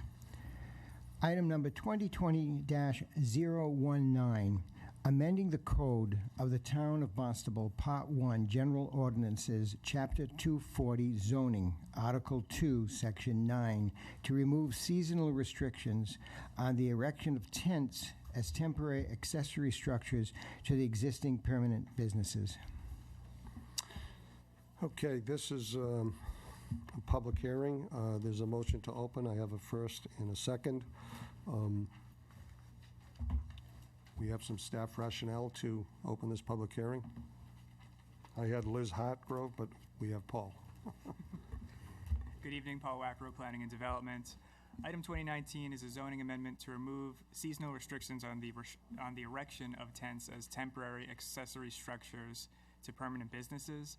This is one of 3 zoning amendments before you tonight, each of which was recommended by the Barnstable Economic Development Task Force, a subcommittee created by Town Council. This is a multidisciplinary team within Barnstable's business community tasked with identifying barriers to development in order to increase our tax base and promote job growth. From the task force discussion over the past year, a number of aspects of the zoning ordinance were reviewed that could present challenges to doing business here in Barnstable. And in the following cases, the solutions seem to be fairly minor zoning amendments. So with item 2019, members of the business community found that they were unable to put up a temporary tent at their business outside of the May to October timeframe, and that seasonal restriction is written into our ordinance. So this amendment removes that restriction to recognize year-round businesses that might require the use of a temporary tent later in the fall, in November, or in the winter or spring. And these would largely be used for special events as they are now. Requirements for a building permit would still be in place, as would compliance with parking and dimensional requirements in the zoning code. And this was unanimously recommended to Town Council by the Planning Board. Thank you, Paul. This is a public hearing. Are there any questions from the public? Not hearing any. I'll have a motion to close the public hearing. Is there a second? Second. All those in favor? Aye. Aye. Councilors, any questions on this item?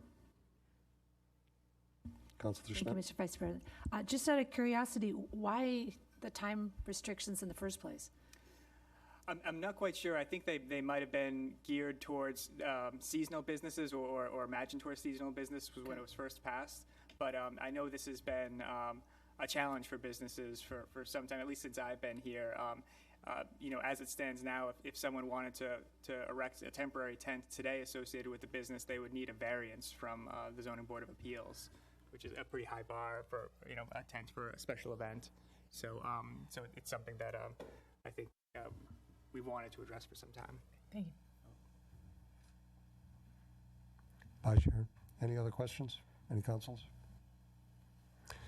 Not hearing any. I'll take a motion to move this question. Second. Okay, this is a roll call vote, 2/3. Madam Clerk? Councilors Cullum, Yes. Dagwan, Yes. Flores, Yes. Rapcrossetti, Yes. Hebert, Yes. Levesque, Yes. Neary, Yes. Schnepp, Yes. Steinhilber, Yes. Tinsley, Wallace, Yes. Biedenbender. Yes. That's 11 yes. Okay, thank you. Item 2020-019 has passed. Item 2020-020. Councilor Dagwan, would you read that into the record, please? Yes, Mr. Vice President.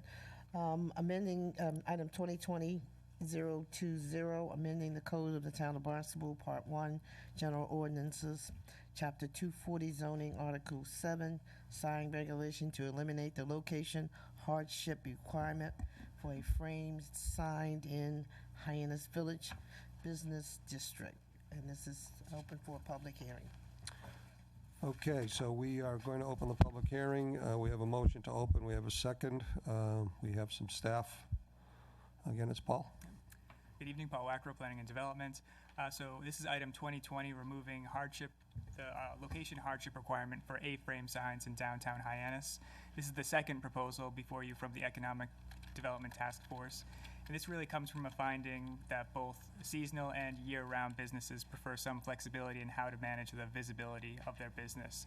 And this proposal removes one of the regulatory requirements for A-frame signs here in the Hyannis Village Business District. The amendment proposes to eliminate a requirement for businesses to demonstrate a location hardship in order to display one of these A-frame signs or sandwich board signs.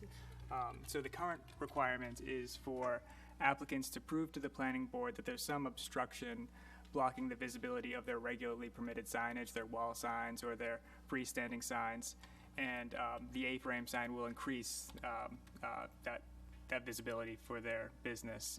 And this is done through a full special permit application at the planning board. And then separate from that, or in addition to that, the approval of an A-frame also requires the historic district, Hyannis Historic District approval for aesthetics. A town manager's license is needed to ensure that there's appropriate liability coverage for the signage on public sidewalks. And a sign permit from the building commissioner is required to ensure that there's enough room on the sidewalk for pedestrians to move and navigate around the sign. All of those requirements would still be in place. The amendment before you tonight removes the requirements that an applicant goes to the planning board to demonstrate that location hardship. And this could streamline the permitting process for businesses by about a month, 6 weeks or so. I should note that one sign would be allowed per business, but because they're still subject to review by the building commissioner, they couldn't be permitted just anywhere. They'd really only be allowed in places where there's sufficient room for pedestrian circulation. So if there's already outdoor dining, or if the business is near a crosswalk or some heavily traveled area, it might not be permitted. And this item was unanimously recommended to Town Council by the Planning Board. Thank you, Paul. This is a public hearing. Are there any questions from anyone in the public? Not seeing or hearing any. Let's close the public hearing. Is there a motion to close? Second. All those in favor? Opposed? Okay. Councilors, any questions on this item? Okay, the question has been moved and seconded. This also is a roll call vote. Madam Clerk? Councilors Dagwan. Yes. Flores. Yes. Raffersetti. Yes. Hebert. Levesque. Yes. Neary. Yes. Schnapp. Yes. Steinhilber. Yes. Tinsley. Yes. Wallace. Yes. Biedenbender. Yes. Cullum. Yes. That's 11 yes. Okay, that is a vote. Okay, moving on to item 2020-021. Councilor Levesque, would you read that into the record, please? Thank you. This is old business, public hearing, roll call majority vote. This is item number 2020-021, amending the code of the Town of Barnstable, Part 1, General Ordinances, Chapter 240, Zoning, to update and standardize requirements for exterior lighting, as written. Okay, this is a public hearing. We'll open the public hearing. All those in favor? Anyone opposed? We have staff rationale on this item. Paul? Paul Wackrow, Planning and Development. Item 2021, the final amendment before you this evening, concerns exterior lighting standards. What we found from working with the Economic Development Task Force is that exterior lighting standards in our zoning ordinance are inconsistent between districts and often require a total cutoff of all exterior light at property lines, which can be difficult to comply with from a technical standard and might not always create the safest conditions on a site. So the revisions before you promote consistency within the code, both between the Hyannis Village zoning districts and the general site plan review standards. And it also recognizes that it may be appropriate to have varying degrees of lighting at driveways and for commercial properties compared to residential areas.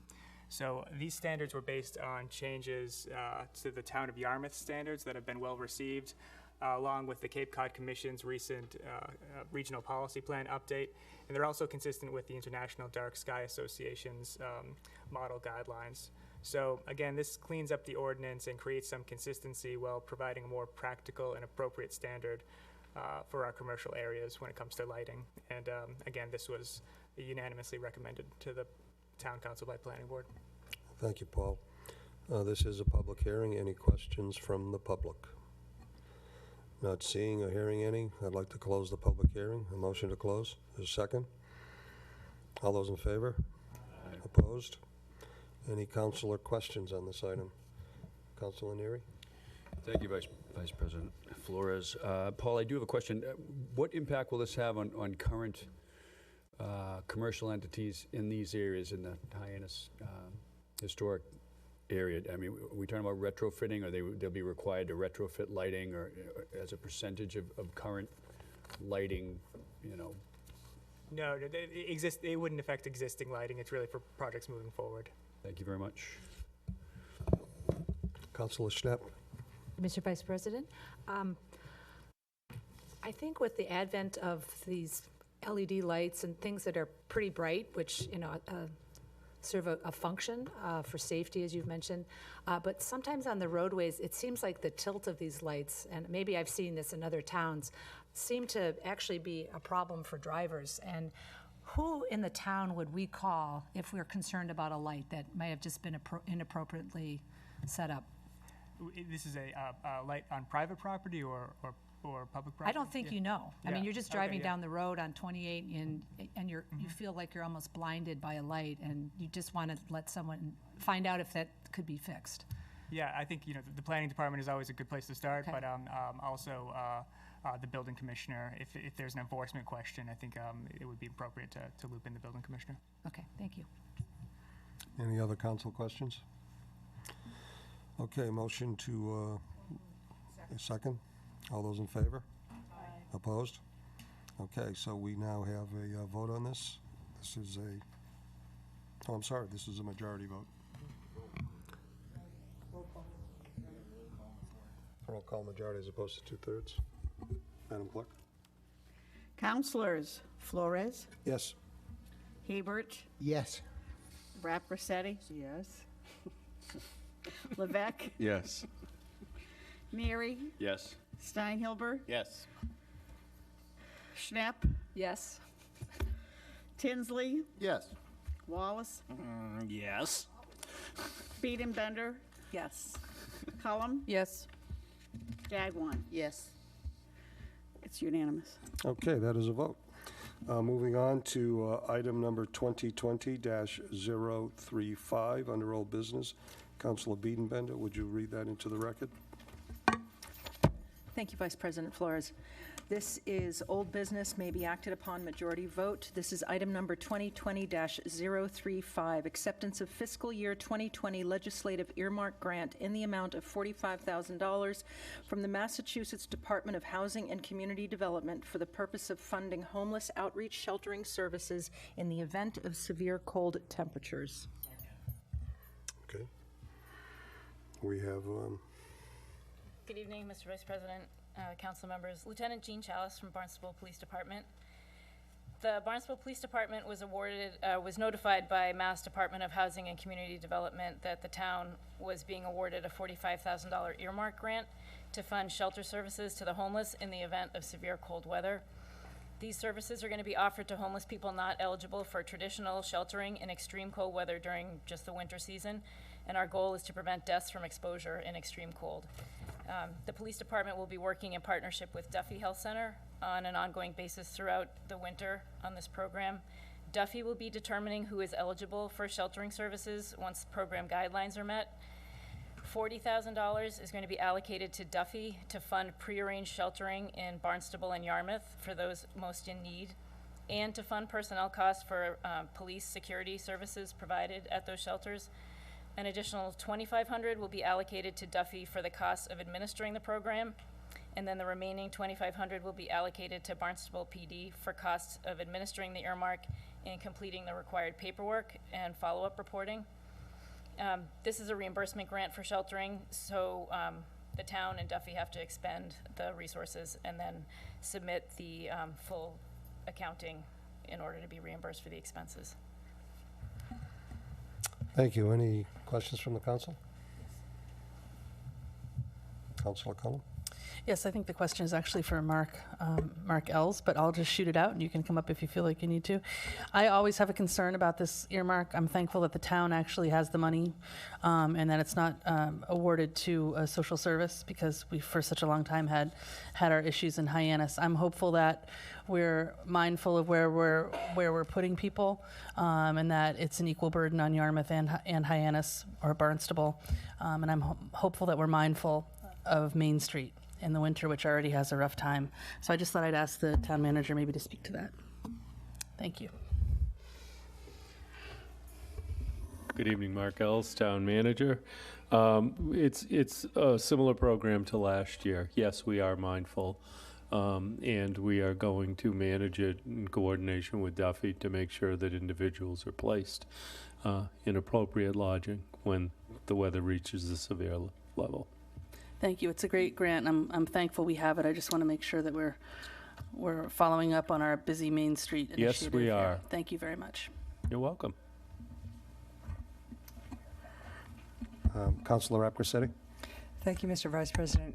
This is to Lieutenant Ellis. Congratulations, by the way, on becoming lieutenant. I'm not sure if I've seen you since you've become a lieutenant. Have I? I'm not sure.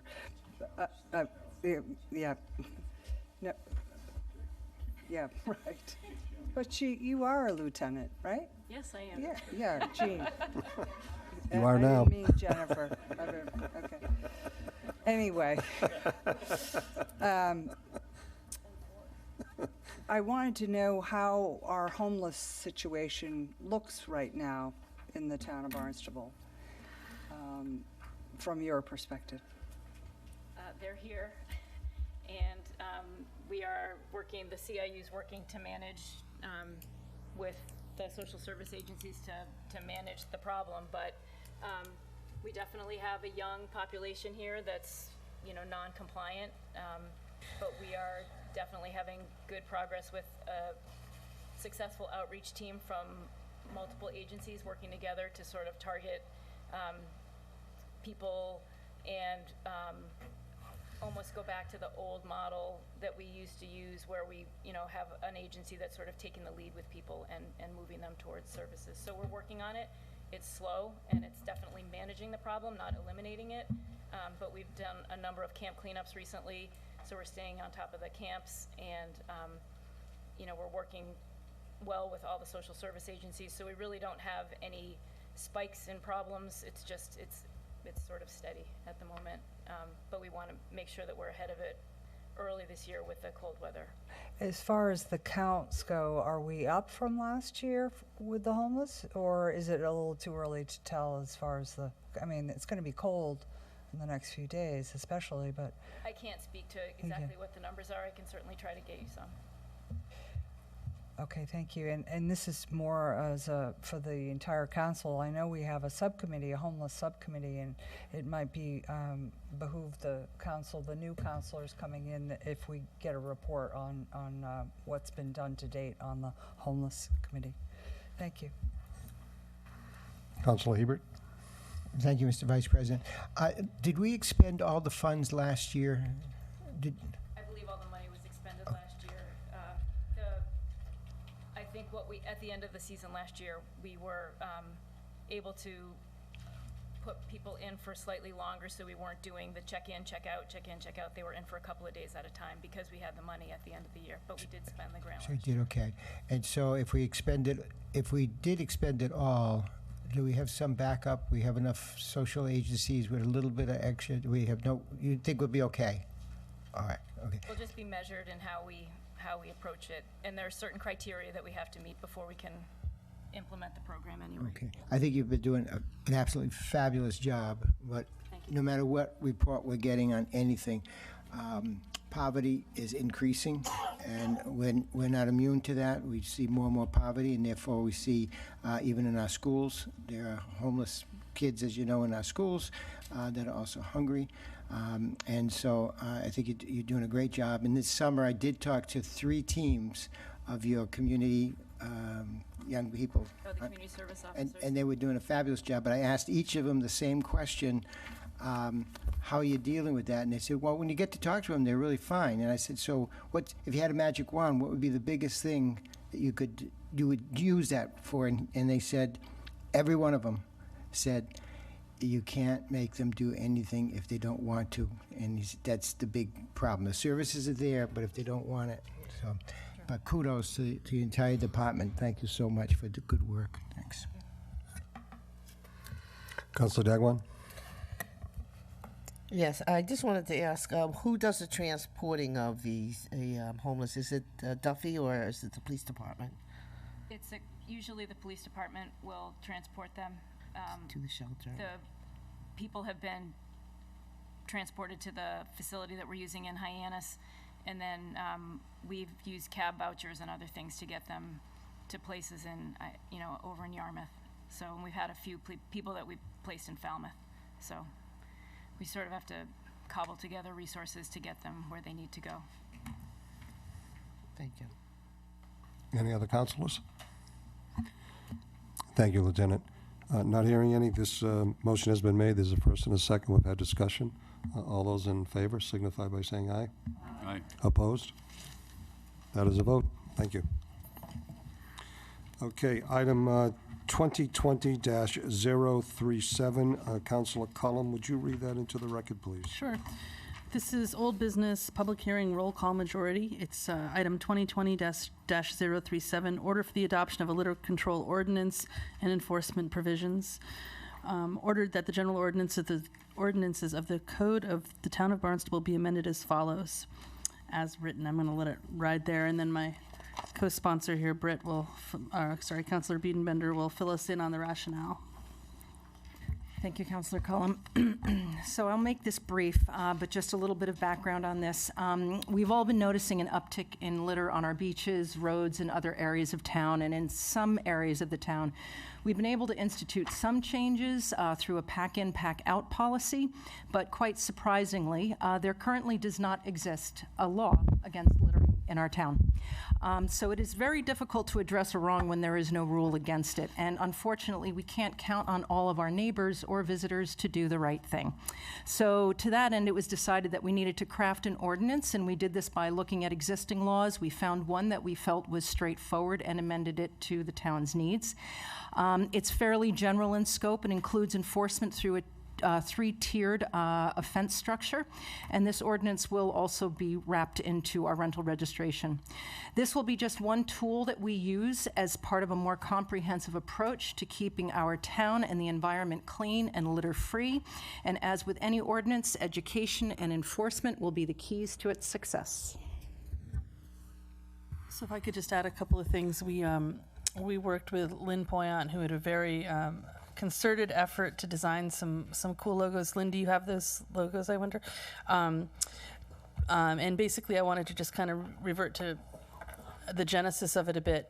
I'm working with residents of Ocean Street right now to do a streetscape or design a streetscape there. And when we were talking about community concerns, one of their biggest ones is the trash that comes down Ocean Street from Calmus. It depends which way the wind blows, but the Yachtsman gets a lot of it. There just seems to be an awful lot of trash. So I asked fellow councilors, Britt Biedenbender and Jessica Rapp-Grassetti, about their experience with the big bellies and the other things. And basically it came shining through that the best policy was the pack-in, pack-out policy, because if you put any sort of a receptacle, you get a mattress or two or a sofa. And so that was kind of the genesis of this. And so we decided that, we don't just want to levy fines, we want to change behaviors. So we kind of had this adaptive public education program that Lynn has put together for us. So we just wanted to show you this. And we're doing it now because the census is coming out, and we're hoping to be able to include some of this information in that. So go ahead, Lynn. Thank you. Fellow councilors, any discussion, any questions? Can Lynn show the logos to you? I'm sorry? Oh, I'm sorry. Oh, there's new, that was just the first one.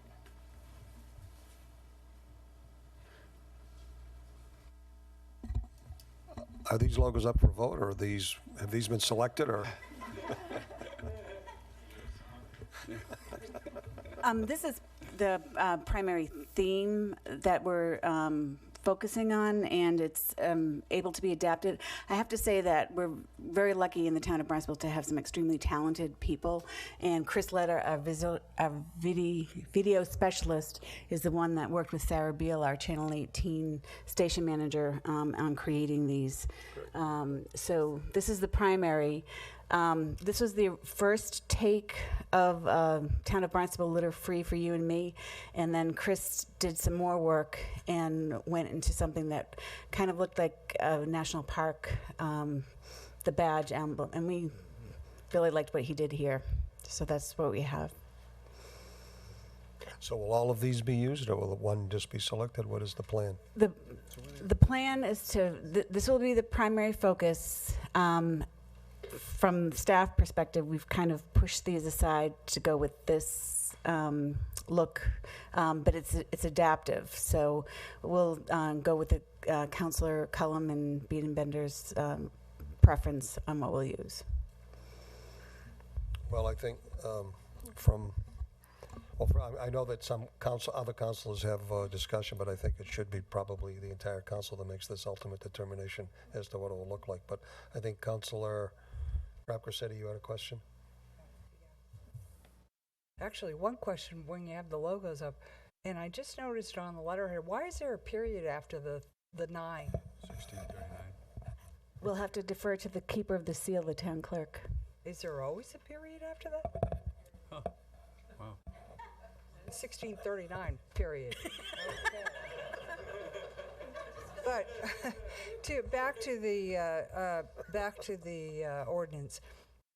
Correct me if I'm wrong, but I believe there's Mass General Law, Section 270, or Chapter 270, Section 16, and perhaps the town attorney can speak to me about that, and because that talks about disposal of rubbish on or near highways and coastal and inland waters, and the penalties and enforcement. Who's in charge of enforcement on such our law on the book?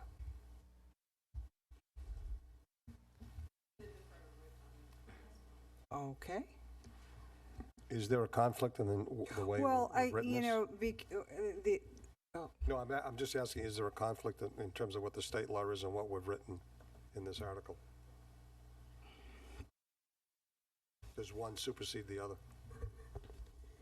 Good evening, councils. I don't have the statute, the state statute in front of me. My recollection, it is enforced by the environmental police, and I think our goal was to try to have a local ordinance that can be enforced locally.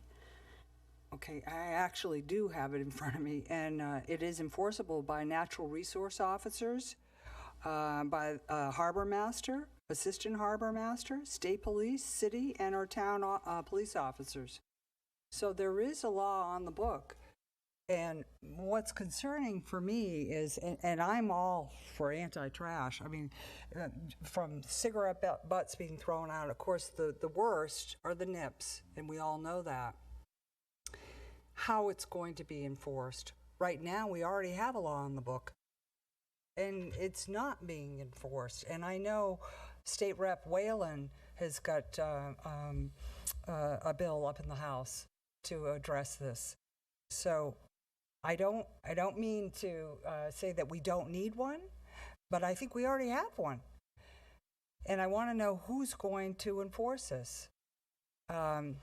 You know, I also know that there's also another, the Chapter 161, Section 94A, littering, you know, at a public transportation facility. There's fines for that. There's also General Law, Chapter 90, subsection 22G, and it allows the register to suspend for up to 7 days a driver's license or permit of any person who litters or who knowingly allows an occupant of their car to litter. I mean, I've seen people throwing their Dunkin' Donuts. So I wish I could make a citizen's arrest every time I saw someone littering. I'm just concerned how we're going to enforce this. It's great to have these laws, but if there's not going to be enforced, it's just concerning. May I respond? In the ordinance before you, there are designated the town manager, the police department, natural resources, Board of Health are indicated that those are the enforcing entities. So that is included in the proposed amendment before you. It's identified under this. I have it in front of me, but if you look at section 2, it refers to section 1-3, I think, of the general ordinances, and that lists those individuals as the enforcing entities. So, again, I'm just concerned. This is great that we're putting this on the books. I just don't know how it's going to be any more enforced than the law that's already, the mass state law that's already on the books. Question will be, if there's a problem or an issue, who do you call, I guess? But in the interim, I know Councilor Cullum has something to say as a sponsor of this item.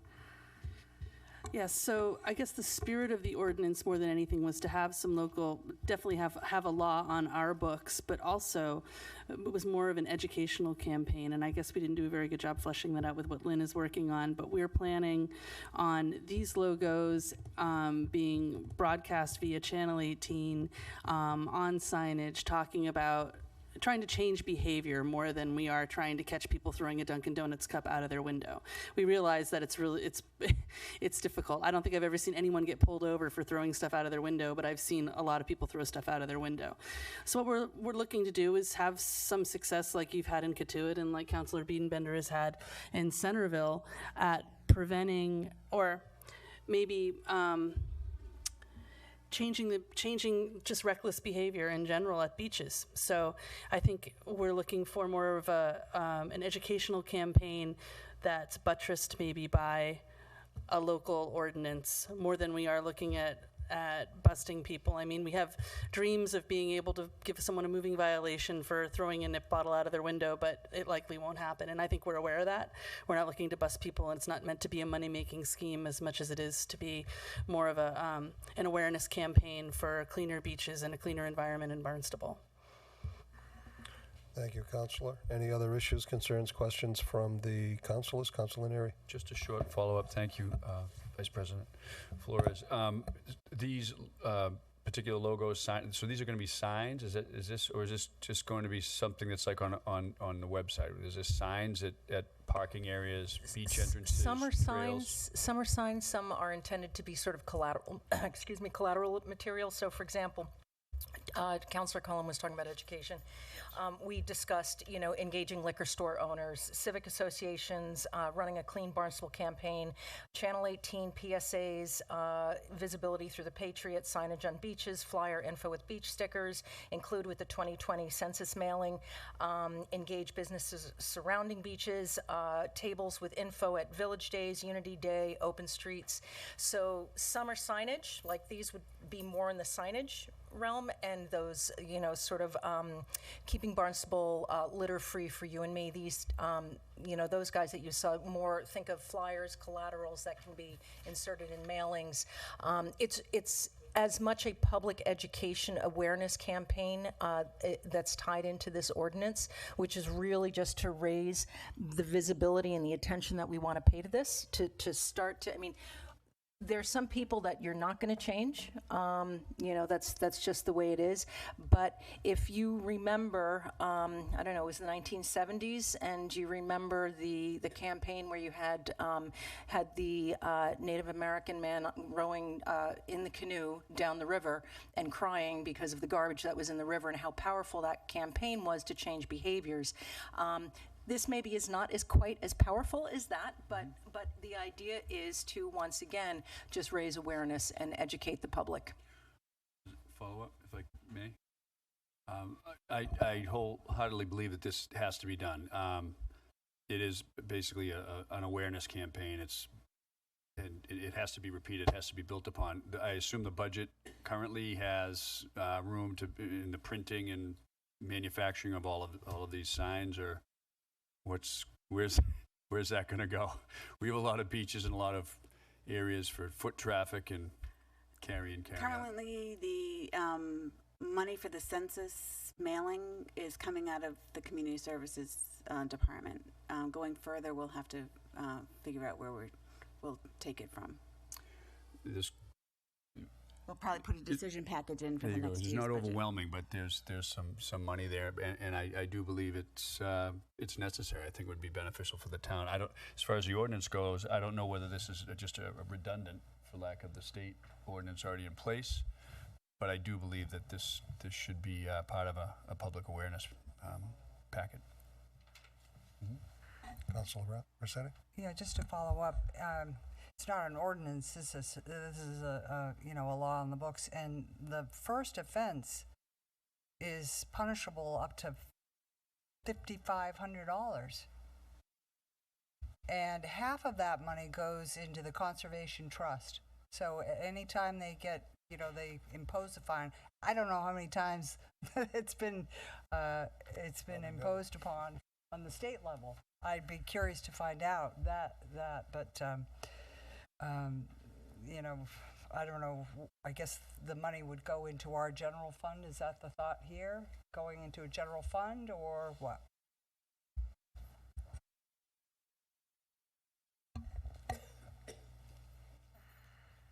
I think that would probably be determined somewhere down the road. In the meantime, between all the logos, putting it on signs, maybe put them on T-shirts and sweatshirts too, so when people are on the beach, we reinforce that on a regular basis. It's a great idea. Any other discussion on this? Councilor Hebert. So first of all, thank you to the two councilors that took the initiative to get this going. And it doesn't hurt to have our own ordinances. Councilor Rapacetti is very on to say, where do we go with this? And eventually, in the last 2 years, 3 years, I've been working with Keep America Beautiful, Keep the State Beautiful, Keep Massachusetts Beautiful. And I had hoped to get a little bit further along, but it just kind of fizzled to keep Barnstable beautiful. But if we don't have some work towards, like you say, it's changing people's thoughts and their behaviors. So if we don't have eventually some more signs and we don't start someplace, we'll never make any progress.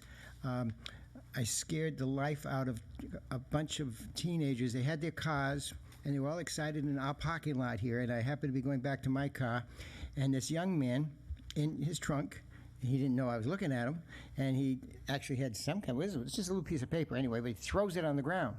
And I happened to be wearing my sea captain's hat. I looked very, very official. And I wasn't going to say a word to this young man, but I made a beeline for that paper, and I picked it up, and as I picked it up, he was standing there, and I don't know if they had signaled to him, he's coming, or whatever it was. And I thought the kid was going to pass out. And I said, he says, I'll take it. I said, no, I just don't want it on the ground. It doesn't belong there. He said, I'll take it. So it's changing. You are intimidating, Paul. I guess it was. But so we start someplace. And I'm working on my own personal campaign, and I'm not calling myself a counselor in this because I'm all the way to the governor's office. In the Commonwealth of Massachusetts, who wants to have zero waste in the future, all these nickels that, all these redemption centers are closing. And so I've actually filed a conflict of interest with the Attorney General's office, and she wrote me back and said, well, we don't handle these cases. Last year, the Commonwealth of Massachusetts in 2017 took in $45 million on abandoned deposits. So there's this money up there, and last year was 2018 was just shy of another $45 million. So what I'm saying to the state is that's coming from our community. It's all the nickels that they're making it inconvenient to turn back in. And so what I'm saying to them is you need to spread that money out. You need to give some money to our town, to our communities to clean up litter and to stop the litter. And the same with the NIPS. I want a deposit put on that, not a deposit, an end-of-life fee, so that we have resources to take care of cleaning up the litter. We have resources to do recycling in our community. So, but it starts with this kind of effort. So congratulations for you doing that. We just kind of keep building on this. This is excellent. Thank you so much. Any other discussion, any other questions? Okay, we have a first, we have a second, we have just had discussion. This is a roll call vote, a simple majority. Madam Clerk? Counselors, Rep. Grissetti. You sure you don't want to go Hebert first? No, I'm only kidding. Sure, yeah, I'll vote. Hebert. I usually follow. Yes. Levesque. Yes. Miri. Yes. Schnepp. Yes. Steinhilber. Yes. Tinsley. Yes. Wallace. Yes. Biedenbender. Yes. Cullum. Yes. Dagwan. Yes. Flores. Yes. That's unanimous. Okay, that is a vote. Moving on to new business. This is item 2020-041. Councilor Steinhilber, would you please read that into the record? Thank you, Mr. Vice President. This is new business, item 2020-041, acceptance of a fiscal year 2020 State 911 Department Training and Emergency Medical Dispatch, EMD, grant award in the amount of $49,230.76 from the Commonwealth of Massachusetts Executive Office of Public Safety and Security as written. Second. Okay, we have a first, we have a second, and I believe we have Ann Splain from the Police Department to Yes, you do. discuss this. Good evening, Town Councilors. Ann Spillane, Finance and Support Services Director with the Barnstable Police Department. This grant, which expires on June 30th, 2020, will fund the personnel costs and course fees for the mandatory 16 hours of training required annually of emergency dispatchers. Training covers topics that are important for dispatchers to optimally know how to handle, such as emergency medical dispatching, active shooters, domestic violence, and suicide. The grant also pays for the 84 hours of initial training costs of new dispatchers each.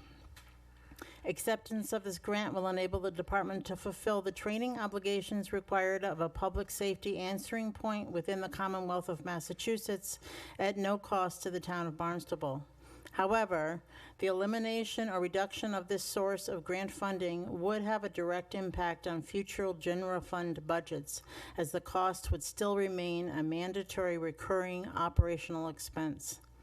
This is a reimbursement grant for all training costs, and the town must expend the money up front and subsequently submit for reimbursement.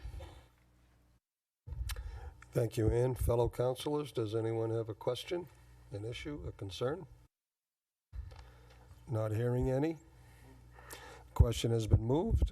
This is a question that may be acted upon. We've had a first, second discussion. All those in favor signify by saying aye. Opposed? Any abstentions? Not hearing any? That is unanimous. That is a vote.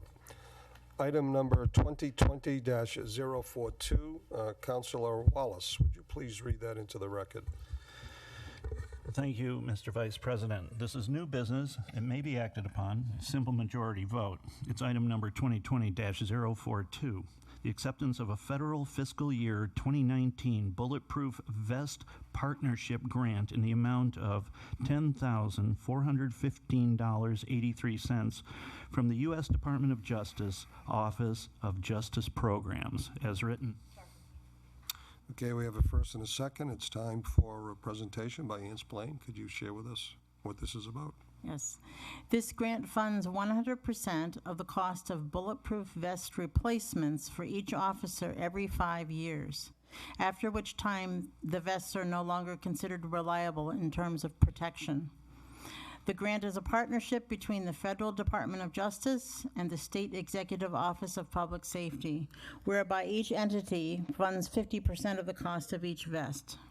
Acceptance of this grant will enable the department to replace bulletproof duty vests in adherence of the 5-year replacement schedule at no cost to the town of Barnstable.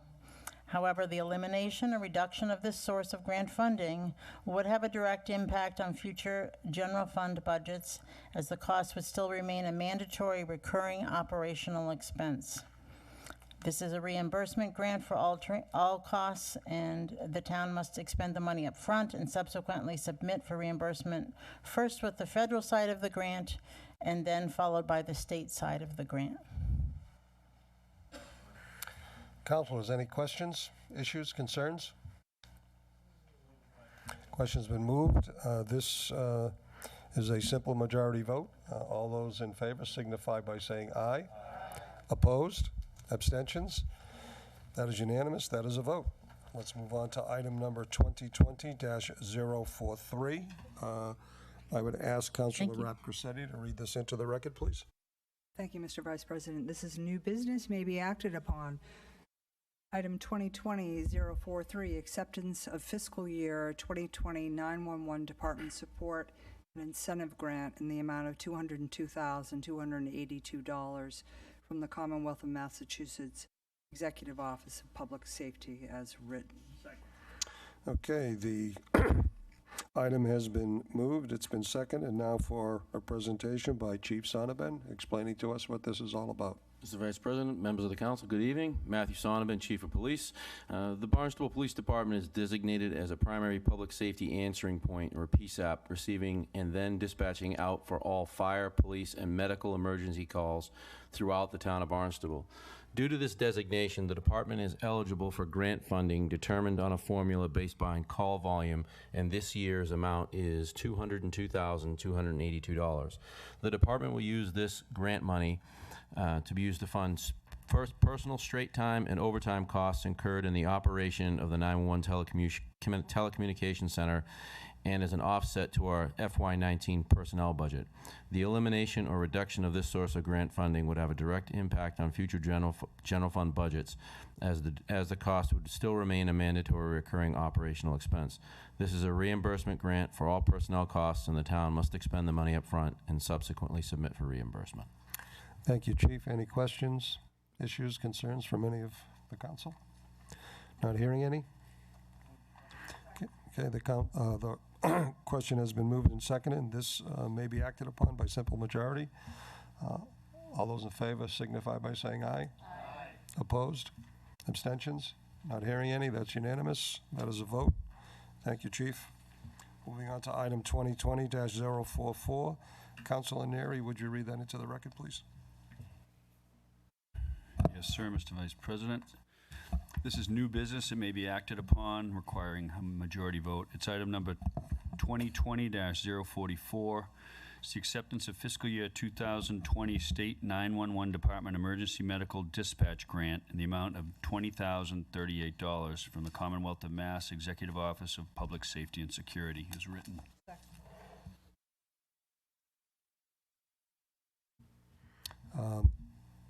Chief?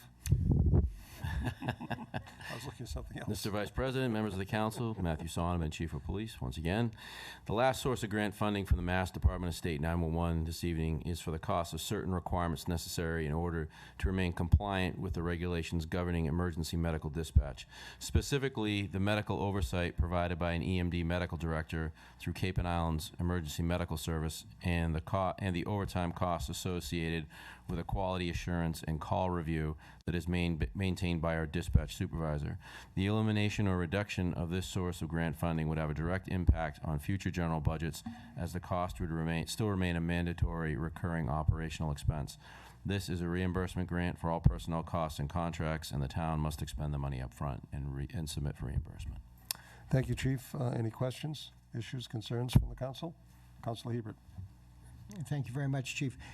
So this is not reoccurring grant, or does it normally get reoccurring? Actually, this year they split it out from another spot. There used to be one grant, and they split it into two subsections this year. There was support and incentive grant, and then this. They used to be combined, but for whatever reason, this year they decided they wanted to bifurcate the two of them. So. Okay, and so in the future, it looks hopeful that we'd still get the grant, but you're putting us on notice that we may at some point have to pick up this cost. At some point, it's feasible that the state could. These have all been recurring grants for a long period of time, but however, the state may at some point decide that they want to change the parameters and say, we don't qualify. I'll give you more money, one or the other. Well, one or the other. They quite honestly, they're trying to push to a larger regional section, so I don't know what the future holds. Okay, thank you, Chief. Any other questions? Okay, the question's been moved and seconded. This is simple majority. All those in favor signify by saying aye. Aye. Opposed? Any abstentions? Not hearing any. That's unanimous. That is a vote. Item number 2020-045. Councilor Schnepp, would you read this into the record, please? Yes, this is an item of new business referred to public hearing on November 21st, 2019. Item number 2020-045, appropriation and loan order of $515,400 pursuant to temporary repair to private roads program regarding Wheeler Road in Barnstable. Okay, we have a first, we have a second. All those in favor of referring this to a public hearing on 11/21/19 signify by saying aye. Aye. Opposed? That is unanimous. That is a vote. Moving on to item 2020-046. Councilor Tinsley, would you read that into the record, please? New business referred to a public hearing on November 21st of 2019. Item number 2020-046, supplemental appropriation request in the amount of $100,200 for the Barnstable Police Department fiscal year 2020 operating budget for the purpose of funding the hiring of 5 current patrol officer vacancies as written. Okay, we have a first, we have a second. This is a motion to refer to a public hearing on 11/21/19. All those in favor signify by saying aye. Aye. Opposed? Any abstentions? That is a vote. Item 2020-047, Councilor Hebert, would you please read that into the record? Thank you, Mr. Vice President. Item number 2020-047, resolve authorizing the release of the draft comprehensive wastewater management plan for regulatory review. This may be acted upon as new business with a majority vote.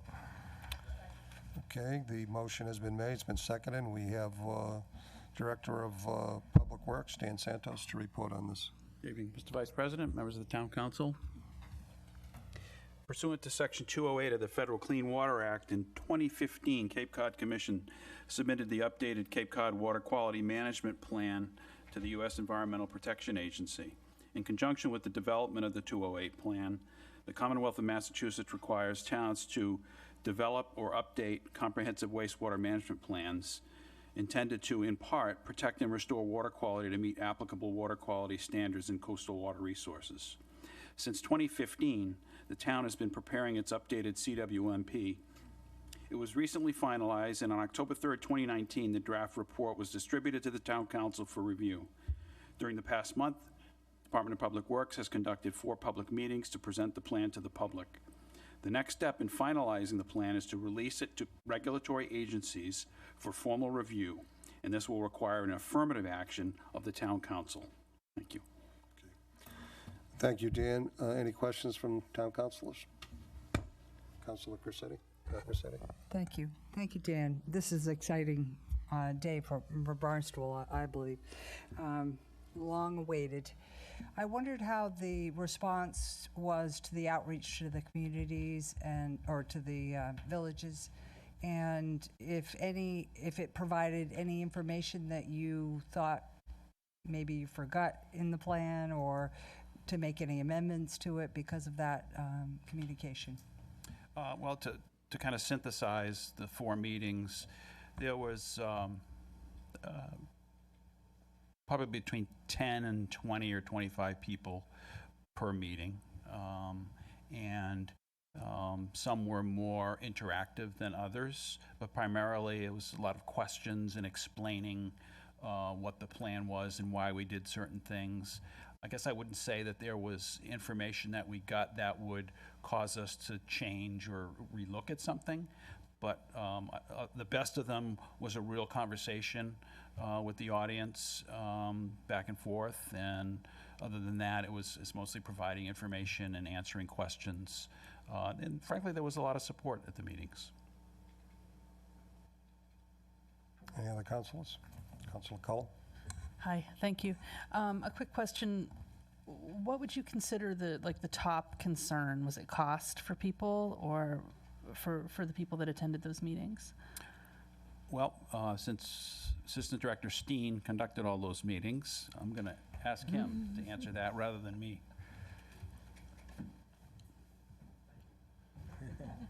He's been sitting here all night. He wants to do something, make his time worthwhile. Good evening, Rob Steen, Department of Public Works. So yes, we did have 4 different meetings. There was a number of different categories. There's obviously concern on the financial piece, but as we just talked about at the meeting, that discussion is now over this next year going forward and rests with Town Council, and I think everyone understood that. And they understood that if they were to want to be involved with that they can via their town councilors. On the technical front, really the issue that seemed to come out the most was ponds and discussions about ponds, because there's certainly, the plan is nutrient focused, but marine nutrient focused as much as anything. Certainly ponds are addressed in it, but not to the same extent that some people would want them to see. So there's a lot of discussion on that. It certainly caused us to sit back and take a look at and think about ponds again and how that's being done. And I know the town is holistically looking at ponds in general through various different departments and various different jurisdictions and how to deal with that. So those are the things that really sort of stood out to my mind, having conversations. Councilor Levesque was there. There's a number of other people that were here that were there that might have seen something different or heard something different as we're going out.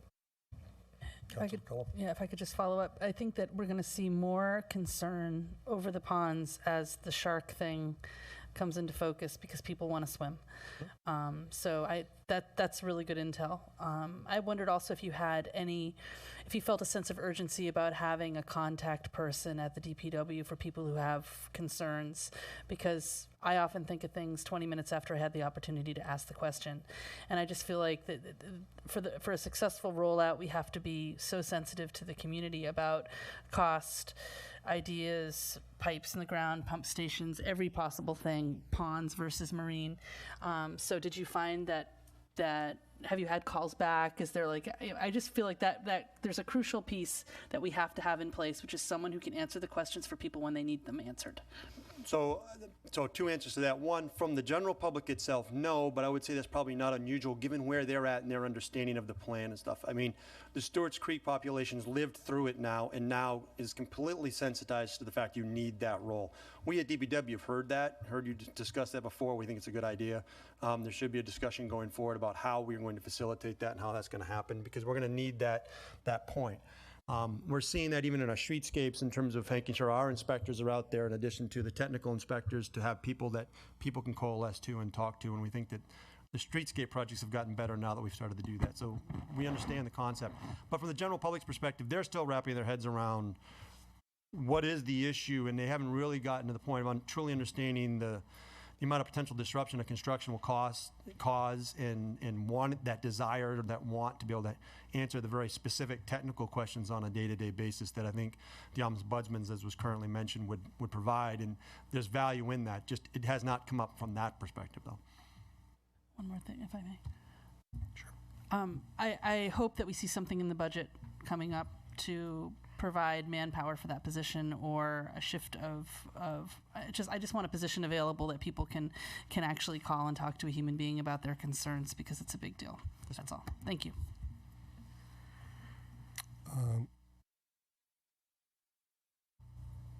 Thank you, Mr. Vice President. Mine's actually just a very brief comment.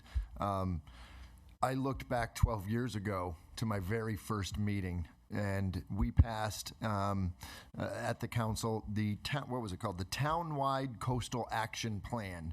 And we appropriated $1.9 million, and I thought, oh my God, that's a lot of money. And I've learned since that it's not, but it's interesting to see the genesis of what this town has done piece by piece over 12 years to help improve our water quality and protect our environment. And I'm proud that I've played one very small piece of that. And again, just a little comment on the history of what we have done over the years leading up to this point. So as the counselor to my left said, this is a good moment. Thank you. Any other questions? Councilor Schnapp? President, just a quick question on what next? What do the various review processes, how long do they take, and what kind of feedback are we planning to receive?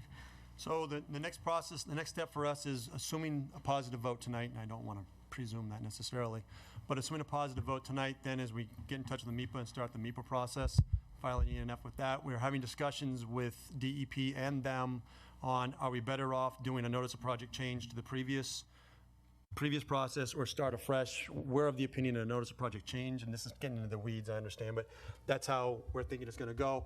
Once that proceeds forward, there's some statutory timelines on things, but we would expect, and from recent discussions as recently as this week with DEP about it, we would expect that we would be marching pretty smartly through that review process and probably through the review process by the end of first quarter of next year. Any other questions? Councilor Raposetti? Well, since we're talking about the plan and whatnot, with regards to the location or siting of pump stations, which is a pretty big portion of this plan, subsequent pumping stations, and given the the contentious meeting flavor of 310 Main Street project, I would hope going forward there's a little bit better process in order to determine the location of these pumping stations and how they're going to affect the community and neighborhoods, and that discussion happens before it gets here to Town Hall. Understood. Thank you. Any other questions? Okay. This resolve, do I have a motion to move the question? Okay. The question has been moved. We have a second. We've had discussion. May be acted upon. This is a simple majority. All those in favor signify by saying aye. Aye. Opposed? Abstentions? That is a vote. Thank you. Item number 2020-048. Councilor Dagwan, would you read that into the record, please? Yes, Mr. Vice President.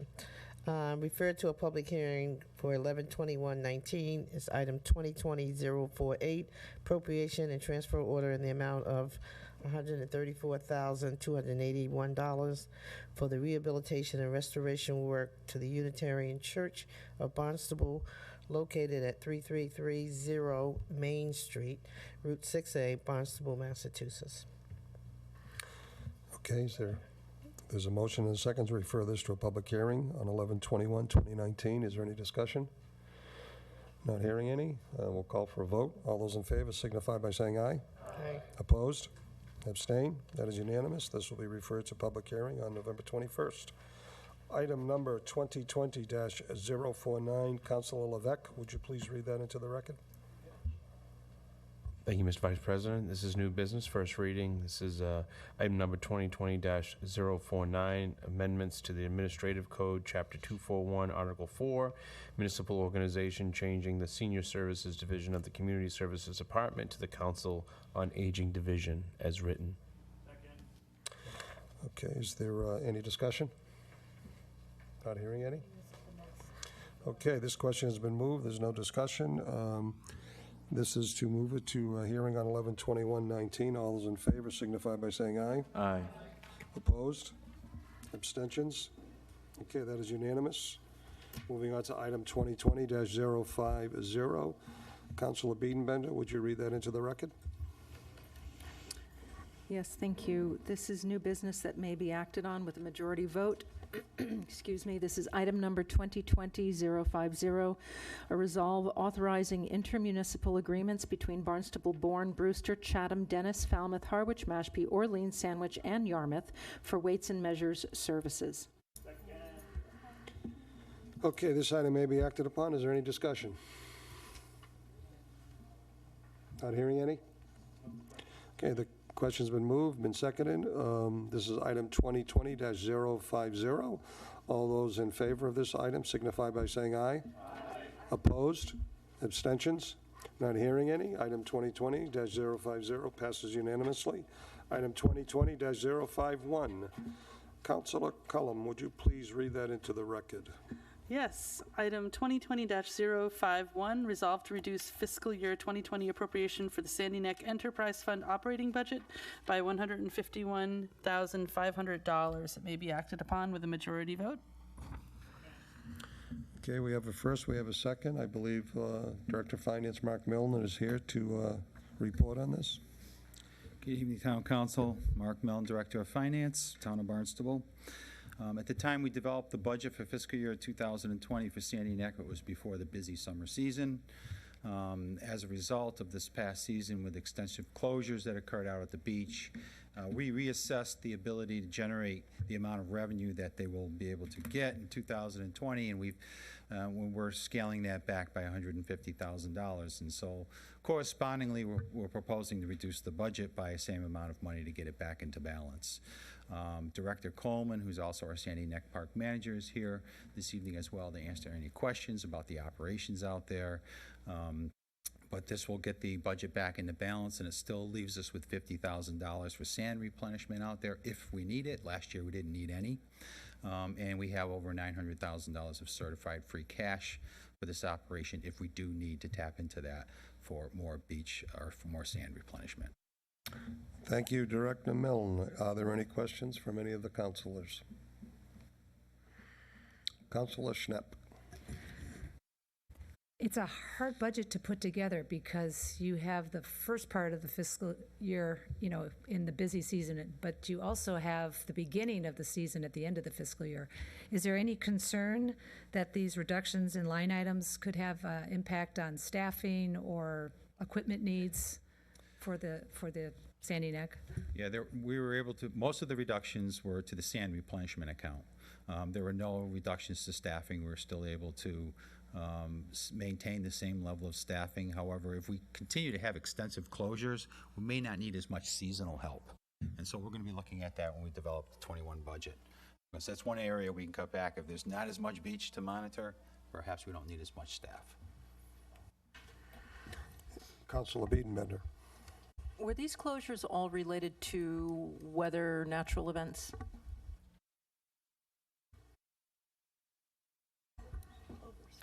Good evening, Nina Coleman, Sandy Neck Park Manager. The last two seasons, summer seasons, we've had a pair of plovers nesting within the first section of the beach. We're very fortunate to have tapped into the state Habitat Conservation Plan, so we do have the ability to deter those birds from the mouth of Access Trail. So the last 2 years we have been able to at least have the insurance that we didn't have a complete closure, but what we did have was reduced beach during a really important time of the year, which is right around the 4th of July. So that definitely, since it's the beginning of the season, definitely affects people's decision to purchase a permit. Even though we get the beach back open, they've already decided to do something else that summer. So we have definitely seen a reduction in our off-road vehicle permit sales, correlating directly with beach closures due to plover nesting. Any other questions? Okay, the question's been moved, the question's been seconded, we've had discussion. This is a majority vote. All those in favor of approving this signify by saying aye. Aye. Opposed? Abstentions? That is unanimous. That is a vote. Item number 2020-052, Councilor Steinhilber, would you be so kind as to read that into the record? Thank you, Mr. Vice President. This is new business. I'd like to refer item 2020-052 to a public hearing on November 21st, 2019. Supplemental appropriation and transfer order in the amount of $150,000 for the fiscal year 2020 airport capital budget for the purpose of funding airport capital improvement projects for mitigation of PFAS and some other stuff, as written. Second.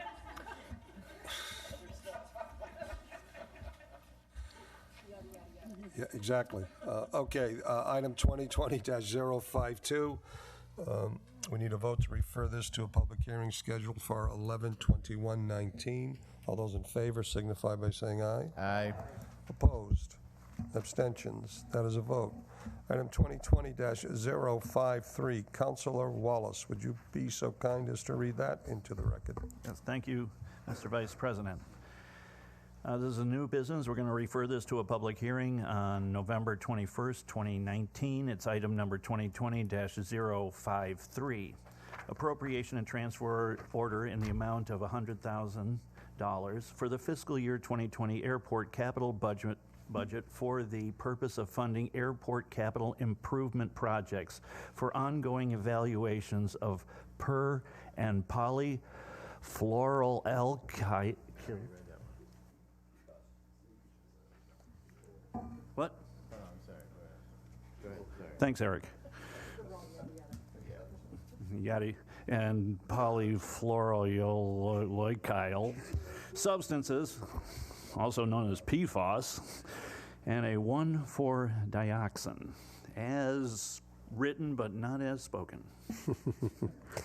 Okay, we have a motion, we have a second for item 2020-053 to be referred to a public hearing on 11/21/19. All those in favor signify by saying aye. Aye. Opposed? Abstentions? That is a vote. Okay, moving on to item 2020-055. Councilor Rapcrassetti, would you be so kind to read that into the record? Yes, this is new business, may be acted upon. Item 2020-055, acceptance of a federal fiscal year 2019 Edward Byrne Memorial Justice Assistance Grant, JAG, in the amount of $51,069 from the U.S. Department of Justice, as written.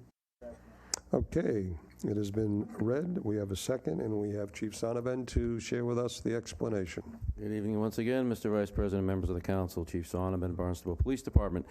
This grant, the Edward Byrne Memorial Justice Assistance Grant, JAG grant, in the amount of $51,069. This grant covers 3 towns, Barnstable, Yarmouth, and Falmouth, in which the Barnstable Police Department serves as the fiscal agent and grant administrator and is responsible for all grant oversight, compliance, and drawdown of funds for each town. These grant funds are intended to fund programs and equipment that would not likely be easily funded through the department's operating budget, but are nonetheless important to fund through alternative means.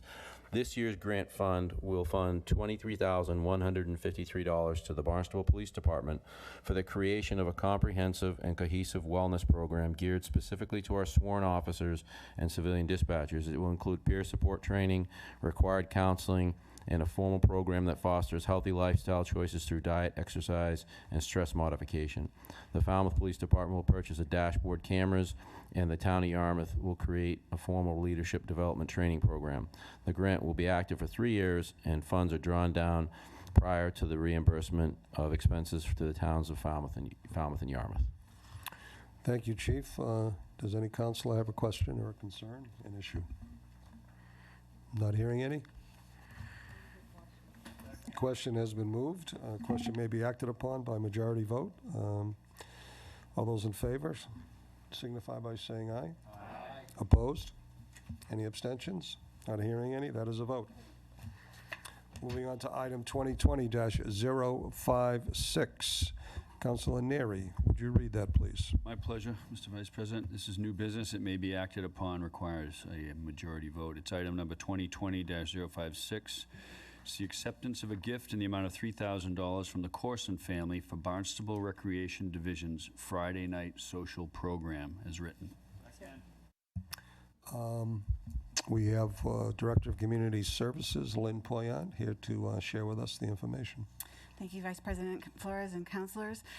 This is actually a number of times that the Corson family has given this gift to the Friday Night Social Club. They have been frequent visitors of going out to movies on Friday nights as a family and enjoyed watching how the Friday Night Social Club enjoys the movies. So this year they would like to be able to cover more than just the movies, and so they've provided us with a little extra. Last year I think it was $2,500, and the year before as well. So this year's gift is $3,000, and we are just so grateful to the Corson family for this gift. Thank you, Lynn. Any questions from the council? I'm sure this will pass. It's a gift. All those, the question's been moved. All those in favor signify by saying aye. Opposed? Any abstentions? That is a unanimous vote, and thank you to the Corson family for giving us $3,000. Very thoughtful, very generous. Okay, item 2020-057.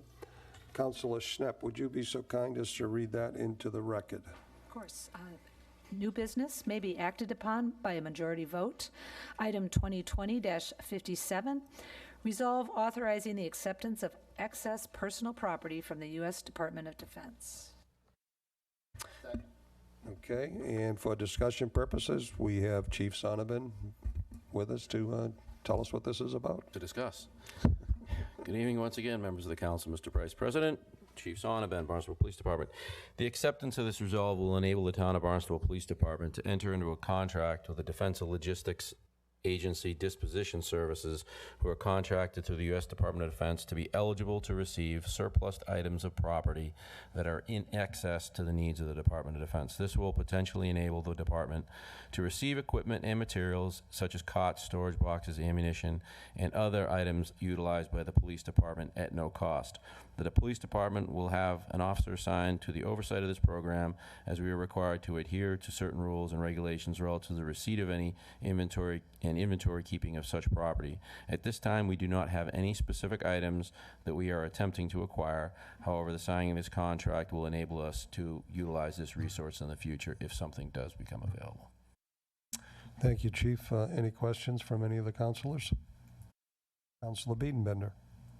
Is this something you've done before, and if so, what types of items did you procure? Yes, we have utilized this in the past before. We have gotten, I want to say this started, we first got into this maybe a dozen years ago, and at that time we've gotten gas masks, we've gotten helmets, we've gotten ammunition, we've gotten sleeping bags, we've gotten cots, we've gotten a variety of different items. I believe we got one rifle, which was converted for the use for our active shooter scenarios, so it fires like soap rounds and things like that. But those are generally the items that we've received. They do, in the past, you've heard places have gotten vehicles and other types of stuff. If you look at the contract, it's anything from socks to aircraft that they may determine is available. So if you need a council helicopter or something.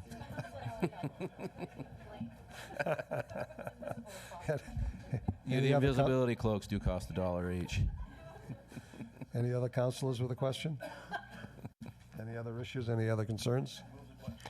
The question has been moved. We have a second. Item 2020-057 may be acted upon by a majority vote. All those in favor signify by saying aye. Opposed? Abstentions? Not hearing any. That is a unanimous vote. Thank you, Chief Sonneman. Thank you. Have a good evening. Okay, item 2020-058. I'm going to ask Councilor Tinsley to read this into the record, please. Through you, Mr. Vice President, new business may be acted upon by a majority vote. Item 2020-058, resolve to allow the town council at the next regular scheduled meeting the nomination of the council president and vice president as written. Okay, any discussion? I will just add that I am the sponsor of this particular item, as this is my last meeting this evening. In order to maintain continuity in the council, we're asking for a vote a little bit ahead of time, because obviously with the passing of the President Jim Crocker and this being my last meeting, we want to be sure that we maintain continuity. So with that being said, any questions, any concerns? Yes, Councilor Biedenbender. I just want to clarify something, and this is, I had called Councilor Steinhilber earlier today to ask him about this as well, but my understanding as well is that there is a time element here that I think we can't go longer than a 2-week period. Two meetings, without a vice president and VP. Okay. It's a leadership issue, the way our charter is written. Councilor Rapcrossetti. Actually, you might want to refer to the Town Council Rule number 3. It's listed, it's spelled out in there. Okay. Thank you. Councilor Tinsley. It said you could also, at the next meeting, suspend the rules and vote that night. Actually, again, my first meeting 12 years ago, that's what we did. they suspended the rules. What's that? Correct. I was just going to say, because there was only one candidate for each, they were able to suspend the rules and vote that night. Now, if there's multiples, then you have to come back. And that's the excitement to be determined, so we shall see. Not mine. Not mine, not Mr. Tinsley, not Mr. Wallace. Okay, so can we move this? Okay, so this is a majority vote, may be acted upon. All those in favor of item 2020-058 as written, please signify by saying aye. Opposed? Abstentions? Not hearing any. That is a vote. So we will have new leadership at the next meeting, which I believe is November 21st. Okay, next item on the agenda, item 2020-059. Councilor Hebert, would you read that into the record, please? Thank you, Mr. Vice President.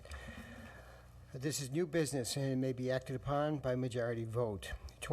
Item number 2020-059, authorizing the use of image-cast voting machines starting with the presidential preliminary election.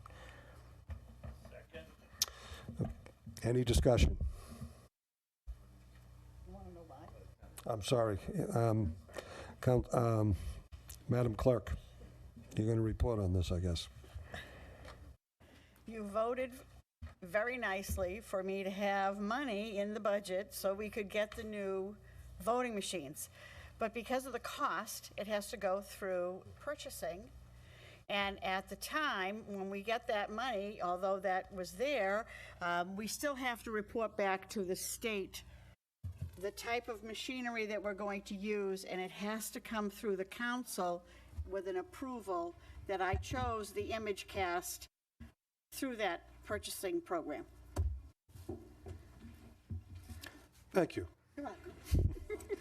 Are there any questions, any issues, or any concerns for town clerk work? Yes. Councilor Rappacetti. How did the election go for you? How were your machines and how did it all work? Well, we had a breakdown in one of the precincts, so I had a spare to run out and change it out. We didn't lose any ballots. Everything was counted, but it's always an issue. The machines that I have currently, we purchased in 1993, so we really did get our money's worth. Great. Any other questions? Okay, I'm not hearing any. Move the question, exactly. Okay, item 2020-058 may be acted upon by majority, item 2020-059 may be acted upon by majority vote. All those in favor signify by saying aye. Opposed? Abstentions? Not hearing any. Madam Clerk, you have the authorization to get your new machines. Congratulations. Okay.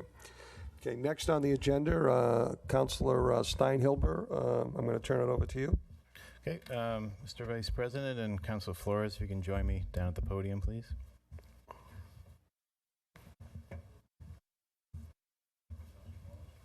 You're Councilor Wallace, right?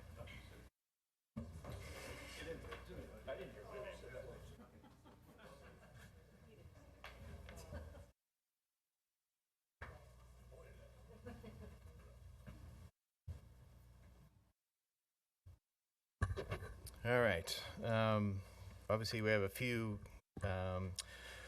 counselors where this was their last meeting, and we certainly want to recognize the three counselors that are leaving. Vice President, you're going to be the next one up, Councilor Tinsley, but I want the Vice President to do that for you. I just want to thank you both. I'm going to start with Councilor Wallace. We came on the council together 6 years ago. And you've really been a tireless advocate for West Barnstable. The work you did with the group across the Cape for beach access, we actually were just talking about Sandy Neck earlier tonight. The work you've done with the Payne Black House, Lombard Field, the time you spent chairing the Asset Management Committee when it was first formed under President Rappacetti. and how important that was. That was a project where, for years we just weren't really managing our inventory effectively across the town, and we've made some great strides on that. So I want to thank you for your leadership in that realm, and for being a colleague these past 6 years. You definitely brought some humor here to the council, and I appreciate that. I appreciate all the hard work you put in, and on behalf of the council, I want to thank you for that. So this is a certificate from the Town of Barnstable Town Council in honor of your service, Councilor Philip Wallace, Town Councilor 2013 to 2019, and I thank you.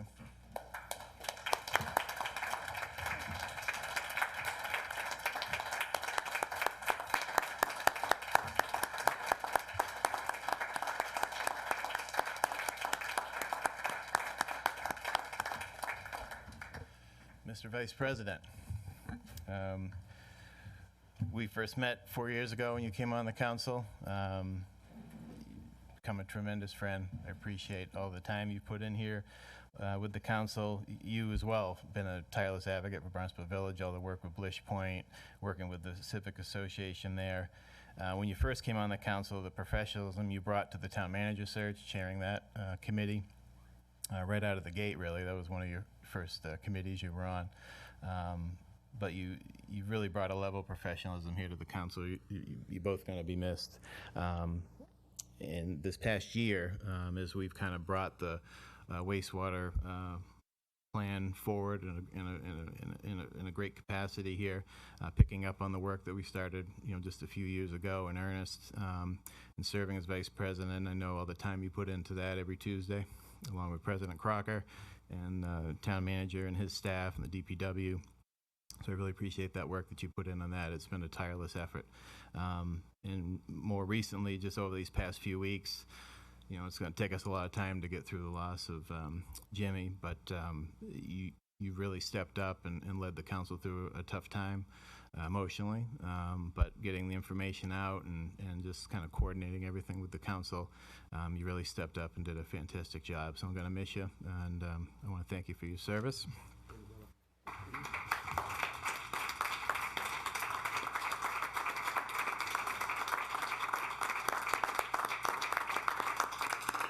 And there are a couple of gifts up on the dais for you. Paul Hebert wanted them to be nip bottles, but I thought we'd go with something a little bit bigger than that. So,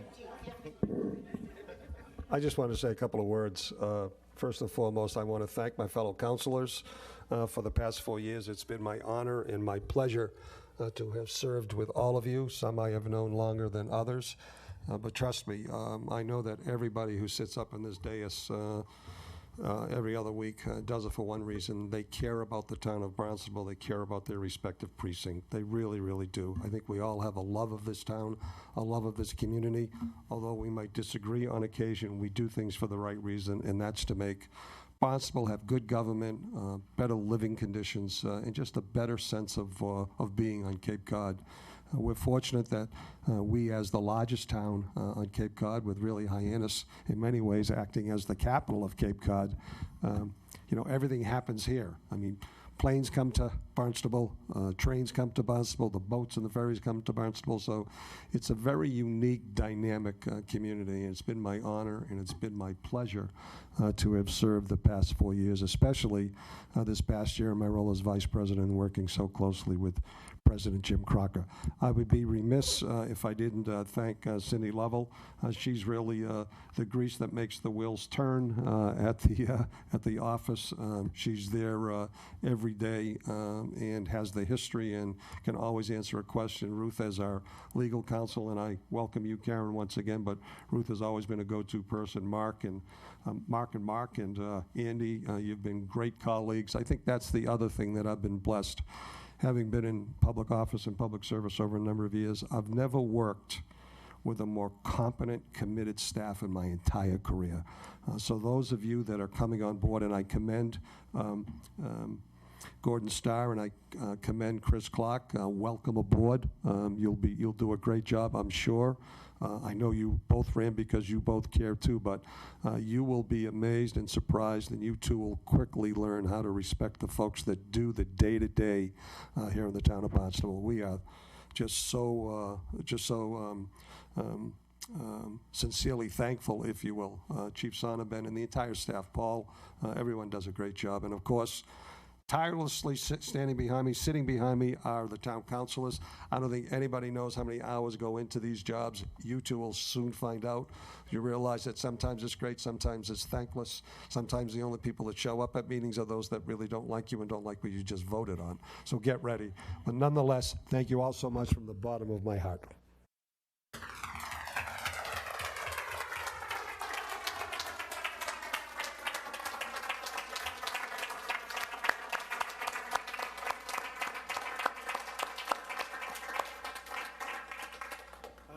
I'd just like to say a few words before I go.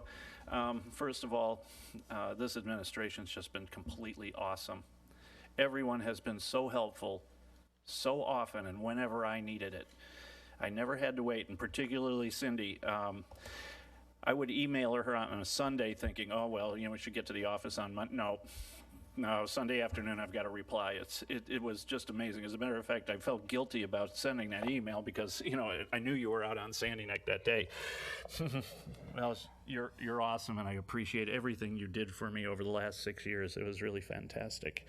And to my friends, Ruthie, Mark, Andy, Elizabeth, everyone, so much. My heart's, being a town councilor in Precinct 11 has been one of the greatest honors of my life. And you made it so much better than I ever expected it would be, that I can't do anything but thank you enough. And to my fellow town councilors, the ones that I started with, you know, Paul and Deborah was there when I got there, of course, Jen, and Jessica, James, of course. And the new ones. You know, it's an interesting group. You almost feel like you're part of a club. You get close, you actually love each other. We don't always agree, but we never got disagreeable, and we always appreciated each other very much. And that love and camaraderie, I really appreciated it. The collegiality of this group was fantastic, and I can't tell you how much I appreciate that. Thank you very much.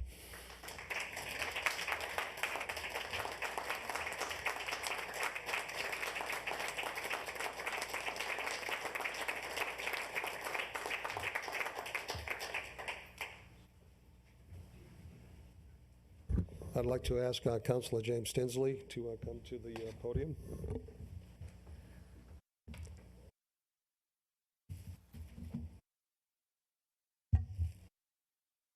I want to read a resolve from the Town of Barnstable Town Council in honor of your 12 years of service to the residents of the Town of Barnstable.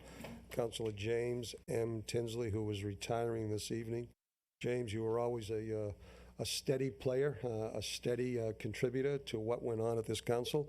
We could always trust on you to be the Timex man and let us know when it was 11 o'clock, without a doubt. And with that being said, this is a certificate to also addition. This is a gift.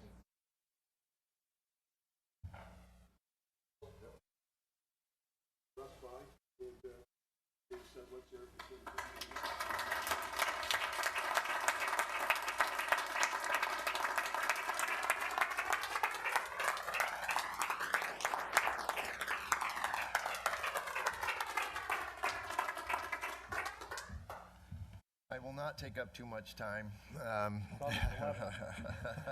I will address that before I leave. It's been said, it's been an honor and a privilege for 12 years to sit up here with some amazing people and to work with many amazing people. Life changes, life moves on, and sometimes you're surprised by things. Matter of fact, when I first came on, nobody was up here. You know, there's some people that aren't here today that I'd like to thank. Janet Jochum was the town council president who meant so much to me, taught me what to do. I was once called the quiet counselor by the paper, and that's because Mr. Toby, who sat beside me when I was new and I didn't know what to do, he said, just keep your head down and your mouth shut for a few months. So I did. I didn't say a word, and I became the quiet counselor.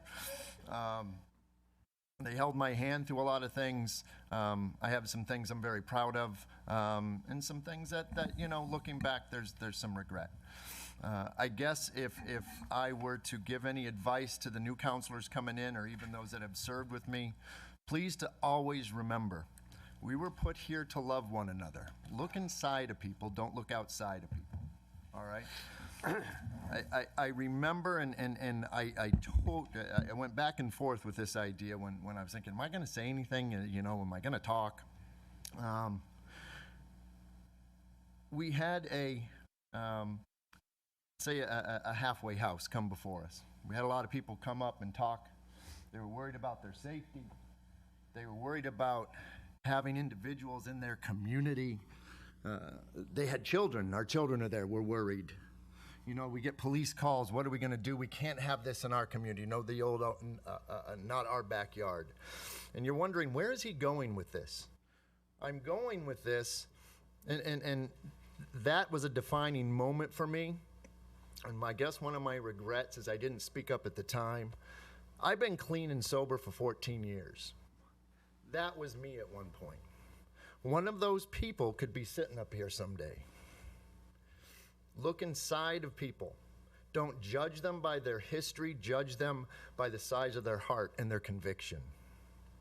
You don't know what someone's gone through until you ask them, until you walk in their shoes, until you represent them, until they knock on your door at 2 a.m. because they have nowhere to go. That's what being a counselor in the middle of Hyannis is. When they're asking for clothes because they've soiled themselves, they don't know what to do. I didn't sit on as many committees as some near the end of my career, but trust me when I tell you, when you're a counselor in Hyannis, you're a counselor every day. Make sure you remember that. That's the one thing I'll ask of my fellow counselors. That's the one thing I'll ask of people that come up here. We're a community, we're a family. And I guess why one of the reasons I'll miss Jim so much is he knew that. He knew my story, and he loved me anyways. He knew my story, and he supported me. He knew my story, and he celebrated me. And I will love him forever because of that, and I will honor this position. And I love the town of Barnstable. Thank you very much.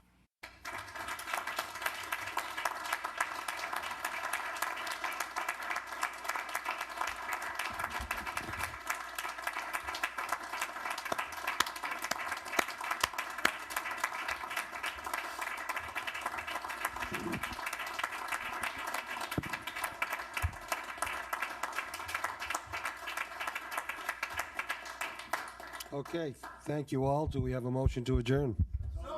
All those in favor signify by saying aye. Aye. Opposed? That is a unanimous vote. Thanks, everybody, for a great evening. Good luck to everyone, especially our two new counselors.